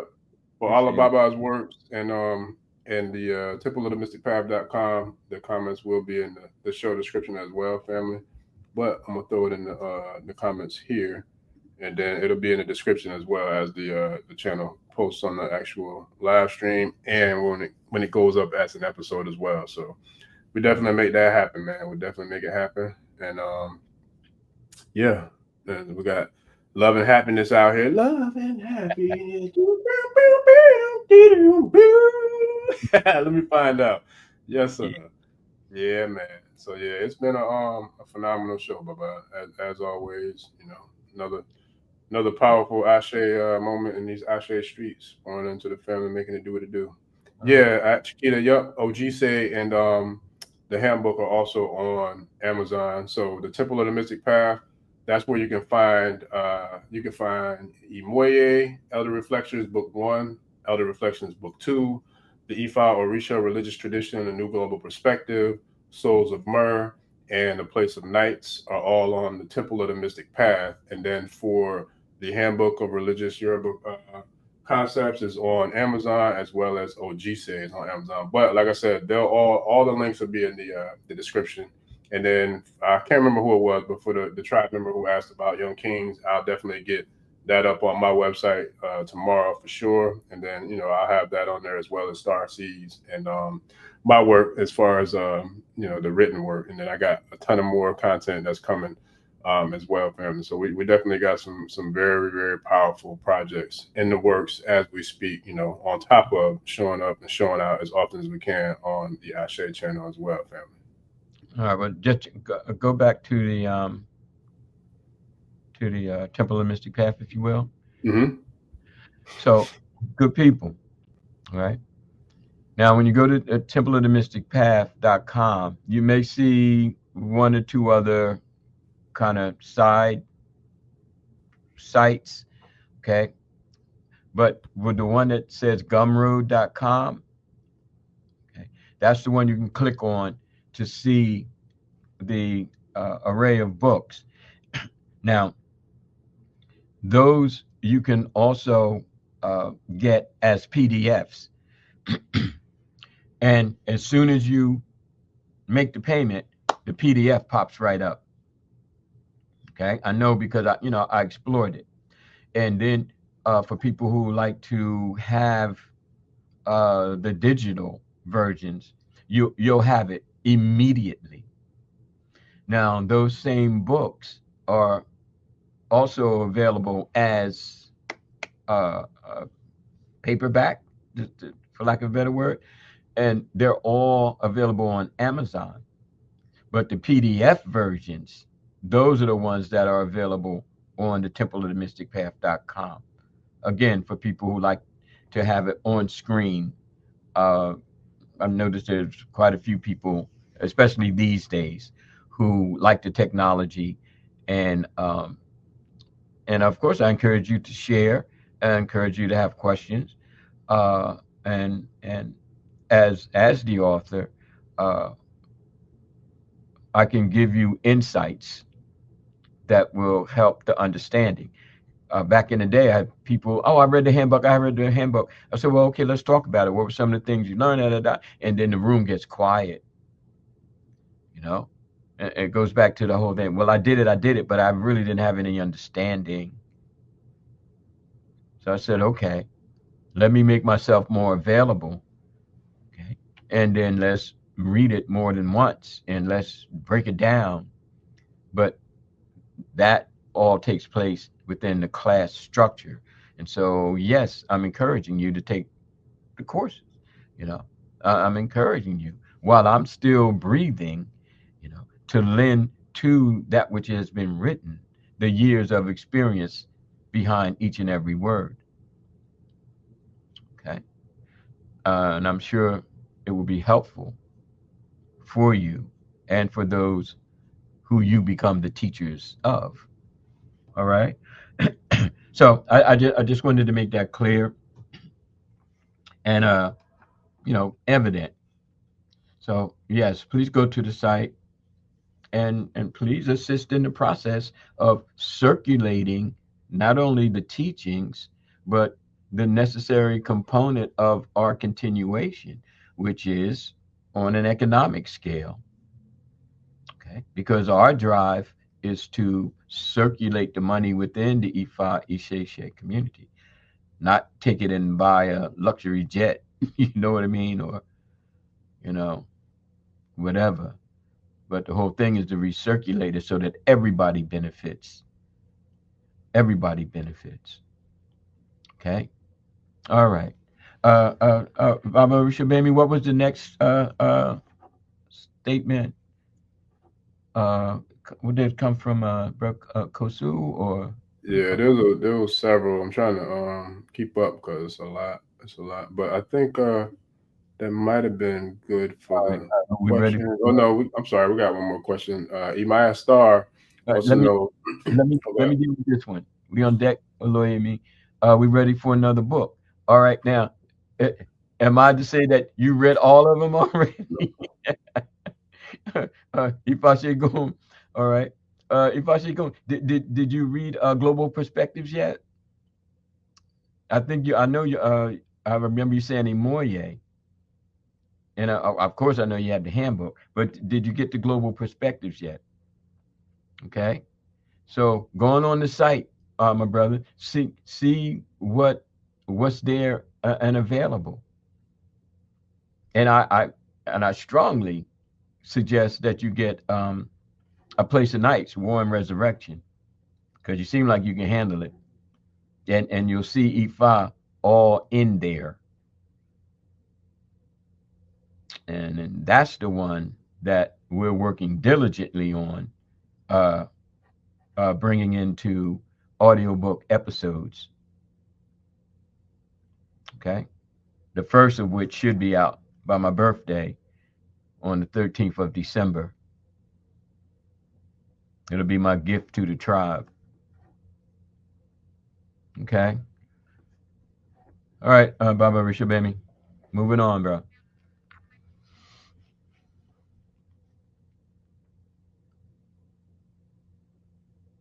Still working it out. All right. So, Nah, I'm here, Baba. Listen, I'm trying what I had to do because they wanted the links. So, family, if y'all look at the post on the channel, right? The live stream post, the actual like live stream itself, I put all the links in there now. So you can go on there to get the link to the Temple of the Mystic Path as well as the link to the handbook on Amazon and the link to Ojise on Amazon. So that way, oh, and also the membership link is there as well. So all the links are literally in this the one that we're watching right now. It's in the description. So if you go in the description of this live stream, you'll see the links there as well. And then it also, all the links are also in each one of the episodes that are listed. Anytime you see me and Baba Karade together, all his links are in those descriptions. And I'll make sure that I got every single episode that we do. You know, we put it in there. But yeah, let me see. Okay, did I get this one yet? What day is Oshun Day, Emoja, etc. Now uh, there's variations to that. So, Baba, yeah. I'll let you get down, Baba. Yeah. Well, I don't have any. I don't really have anything to say about it because um, it literally comes down to whatever day you make it. You know. Now there are Ojos of the 7-day week. Okay. Then there are Ojos of the 4-day week, and then if you're coming from the syncretism, you have the the uh the twisted connection with the Catholic saints, and I'm not into that, so I don't know.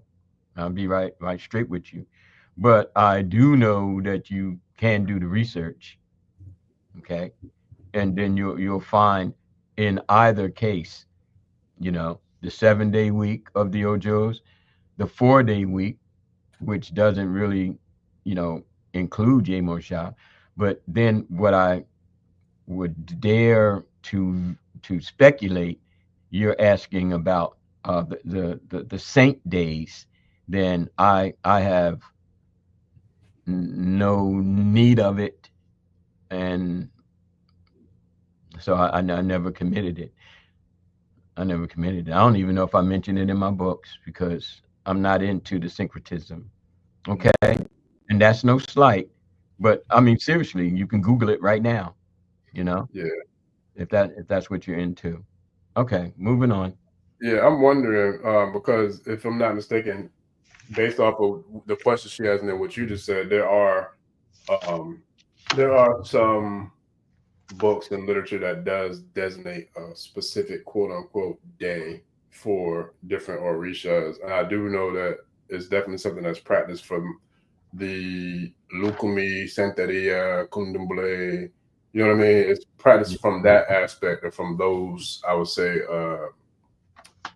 those lanes of Ifa, Shesha, or Orisha worship. Because I had a brother call me one day, asked me about a day being, was it Obatala Day? And I was basing it off of the traditional 4 day Oshe Ifa calendar. But what he was speaking on was, it was the actual day that, like you said, that's connected to the like syncretism to the Catholic deities or saints and the Santeria, the Lukumi traditions. So it's a little different with Ifa, Isheshe, I can't find Miss Star. I remember her last name was Star. Yeah. It's a little different with Ifa, Isheshe. So hopefully we was able to provide clarity, you know, in regards to why Baba didn't answer the question, because it's different from the way Baba's I would say lineage of Yeah. Isheshe and Ifa tradition, because that's kind of more of a diaspora. Those of us who have been like introduced to the culture from by way of Cuba, Brazil, or different islands that kind of Santeria and Kundabwe and Lukumi all kind of made their way through the guise of kind of like cloaking the actual devoting and worship of the actual gods and the actual deities that are from the origin of the Ifa Isheshe tradition. All right. Yeah, I think that might be it for the Okay. questions for the most part. Looking now, let me see. Uh, All right. Be tribing. All right, Chloe. oh yeah, they tribing it up, man. We still got a full house too. Still got a full house. Oh, okay. Yes. We're gonna do not to interrupt you, brother. No, you good. Go ahead. Okay. Because I saw Taweday, and of course I'm like, all right, I know. we That's why I getting put it ready. up there. Oh, see, you activating African spirit. All right. That's what we're here for. So yes, we getting ready to get ready. All right. We getting ready to get ready for Taweday. Now, Taweday and Ifa Isheshe, and I'm only going to spend like 5 seconds on it. 5. All right. As stated in Global Perspective book, I just put it out there that we're going to have, at least as a suggestion, the forming of and the formalization of our own our own spiritual holy of days. Okay. Now, there are those who may say, well, isn't Kwanzaa enough? And my response is not to me. Okay. There are those who may say, well, isn't Christmas enough? And I'm like, well, no, not to me. From my spiritual grounding and what Obatala has possessed me to convey is that as the Orisha of bright, blinding light, in the beginning was the light, okay, that this Karade nation, this tribal consciousness that has borne fruit into formations of other institutions, Ashe, tribe, okay, various other centers throughout the world who have been influenced by the spirit that moves through me, is that we need our own period of time. Now, conjoined with the Rumula, we say, okay, Ifa priest, priest of Baba, Baba of Obatala, okay, priest of Obatala. It's like, we're moving you to do this, and this is Taweday. Okay. And we're going to explore it more, and perhaps in the next podcast. But I'm encouraging everyone to venture into global perspectives, okay, and start to read up on it, because that's the only place you're going to find it. Okay. It's the only place you're going to find it. Now, I'm not bashing anybody else's holiday, holy day, but I do know that we need to have our own. And I started it back in the temple days, and I'd like to continue it, because we need to honor our Orisha at a time when the spiritual world is seemingly so open by everything else that everybody else is doing, and we're just basically following the bouncing ball to wherever is bouncing. But here we have our own temple and our own philosophy, our own teachers and our own teachings. We have our Ojise right here. And Taweday can be a portal to our greater understandings about Ifa and Isheshe. Okay? So please, get the PDF, get the book, start getting ready to get ready, as I always say, and then by the 16th of December, which is the first day of Taweday, we'll be better prepared to learn, not just follow. I tell people, I don't know, followers, who needs followers? We need to all walk together as leaders making a difference in the world, and not just sitting at the pew, or kneeling in front of something everybody else kneeling in front of. We have work to do. Okay. So let's make this happen. And Taweday, yes, Taweday is right around the corner. So we're getting ready. I already got I'm starting to get my stuff together, Bo. Yes, sir. Listen, preparation creates separation from average or mediocre. Uh-oh. Yes, sir. That's in your book too? Yeah, that's in Tips, my very first book. Yeah, it's actually a little more to it. I can't remember the whole phrase. Okay, but that's enough. I'm still like yeah.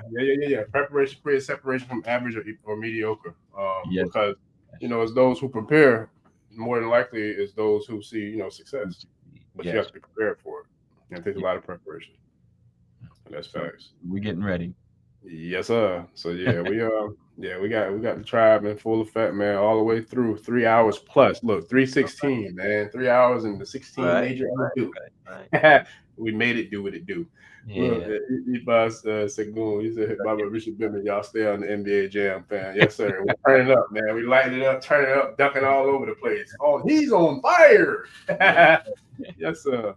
But nah, it was phenomenal experience, Baba, as I knew it would be. And shout out to the tribe, man. They still here, man. Everybody still got a full house, man, packed house. But real quick, since we throwing little hints out there, little snippets, little commercials, baby commercials. I'm working on doing. You doing that? You know who doing that? Listen, you know who doing that. But yeah, I love it, man. I love it. So we probably. I'm working on doing another live stream tomorrow. I want to set something up, but I haven't got. I had it locked in earlier. I reached out today to double confirm, so I don't really want to share it just yet. But keep an eye on the channel, and if you see anything in the community tab, a link, or if you see that you get the alert and the notifications for a live stream tomorrow, you'll know. But either way, hell, I don't know. I'll talk to Baba after we get off. Maybe me and him might do another one. But the other one was with the community, the people who have joined the community. Y'all saw the episode with Baba Mukasa Dada, who was one of the original founding fathers of the Black Panther Party. That video was made exclusive because of the nature of the content in which he was speaking the truth. You know, we have to kind of safeguard that in regards to how we don't want to get the channel, the Ashe flag, based upon the information, because I've been dealing with that on multiple other platforms, not this one but other ones, and I don't want to deal with it on this one. So that is one of the reasons why Baba and I kind of promote joining the community, the private community, because the access to a lot of stuff that won't see the actual channel, especially when it comes to the training sessions, but more so the raw truth, and authenticity of the information that's being shared. So, but for those who have seen it, those who are members, I wanted to get Baba on for a Q&A tomorrow, Baba Mukasa Dada, in regards to his experience with that. But either way, we'll make it happen if it's tomorrow or not. And then I'll get with Baba Karade and the OG say and see about when we can do another one. I know for sure to answer Nkosi's question, we will definitely have the next training session this weekend. Me and Baba haven't aligned our schedules yet, but I'm thinking it's going to be Saturday or Sunday, depending on how we can line up our schedules to make that happen. But either way, it will be this weekend. And I'll post that as soon as it's as soon as it's locked in with me and Baba. I'll post a link to the Zoom for y'all to check it out, man, and be ready to make it happen and make it do what it do, baby. We can make it do what it do, babe. We can make it do what it do. Yes, sir. It says you must have it. Yeah, man, you gotta have it, man. Listen, I got mine. You ain't the only one to keep that. I got mine right here every time. I'm always prepared for notes, man, because Baba, I don't know what's gonna come out of his mouth, and some stuff I've never heard before, so I gotta write it down so I can look it up, and stay on to it, stay on top and learn from it. So, but yeah, this was another phenomenal episode, family. I definitely appreciate all y'all, and as always, you could have been anywhere in the world, but y'all came and chose to be here running it up in these Ashe streets with us. So we appreciate y'all. Love, light, peace, blessings, and E-Ray to all those who have came here today. And bye-bye. You got anything else for the family before we get out of here? Just peace and love, brother. Peace and love. All right. And let that be the power. That brings us forth. We can do it peacefully, and we can do it with love. Yes, sir. And together, the spider webs can tie up the lion. Baba, one more time. Can you bring that back for the people in the back? Let me get off. The peace and love, like the webs of the spiders. And when those spiders unite, they can tie up the lion. So nothing is stronger than us when we unite. Nothing is more of a destroyer of us when we unite.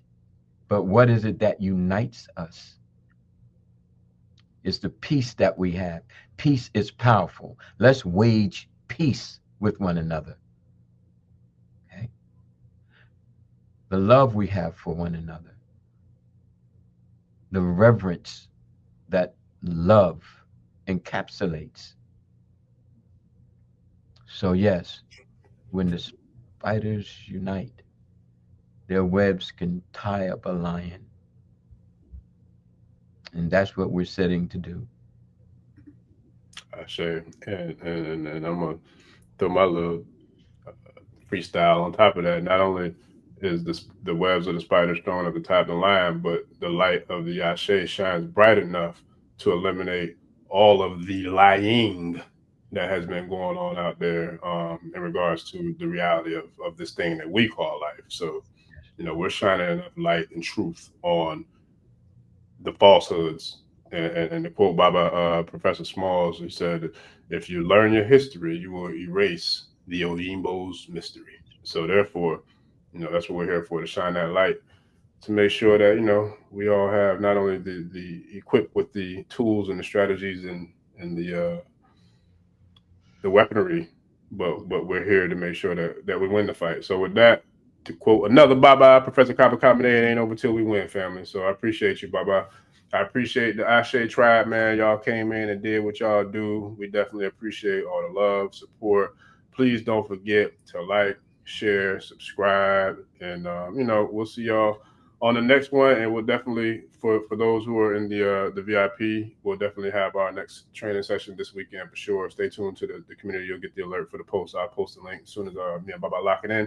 And then for the rest of the tribe, we appreciate y'all for joining us. The love, the reciprocity is phenomenal, man. And that's why we do what we do, and we appreciate y'all. So with that, we're gonna make it do what it do, babe. And we are out. So please like, share, subscribe, and we'll see y'all in the next one, family. We out. Peace. Odabo. Odabo. Ẹni tó gbàgbé ilé ṣàpò ìyàpọ̀ tẹ́ǹtì ẹni takísà ní tàtàn ò bá padà sílé anítìjàkọ ẹja lọ pé eégún mo ṣe ní gbẹ́rẹ́ ìpàkọ́. Forsake not your ancestors and pray.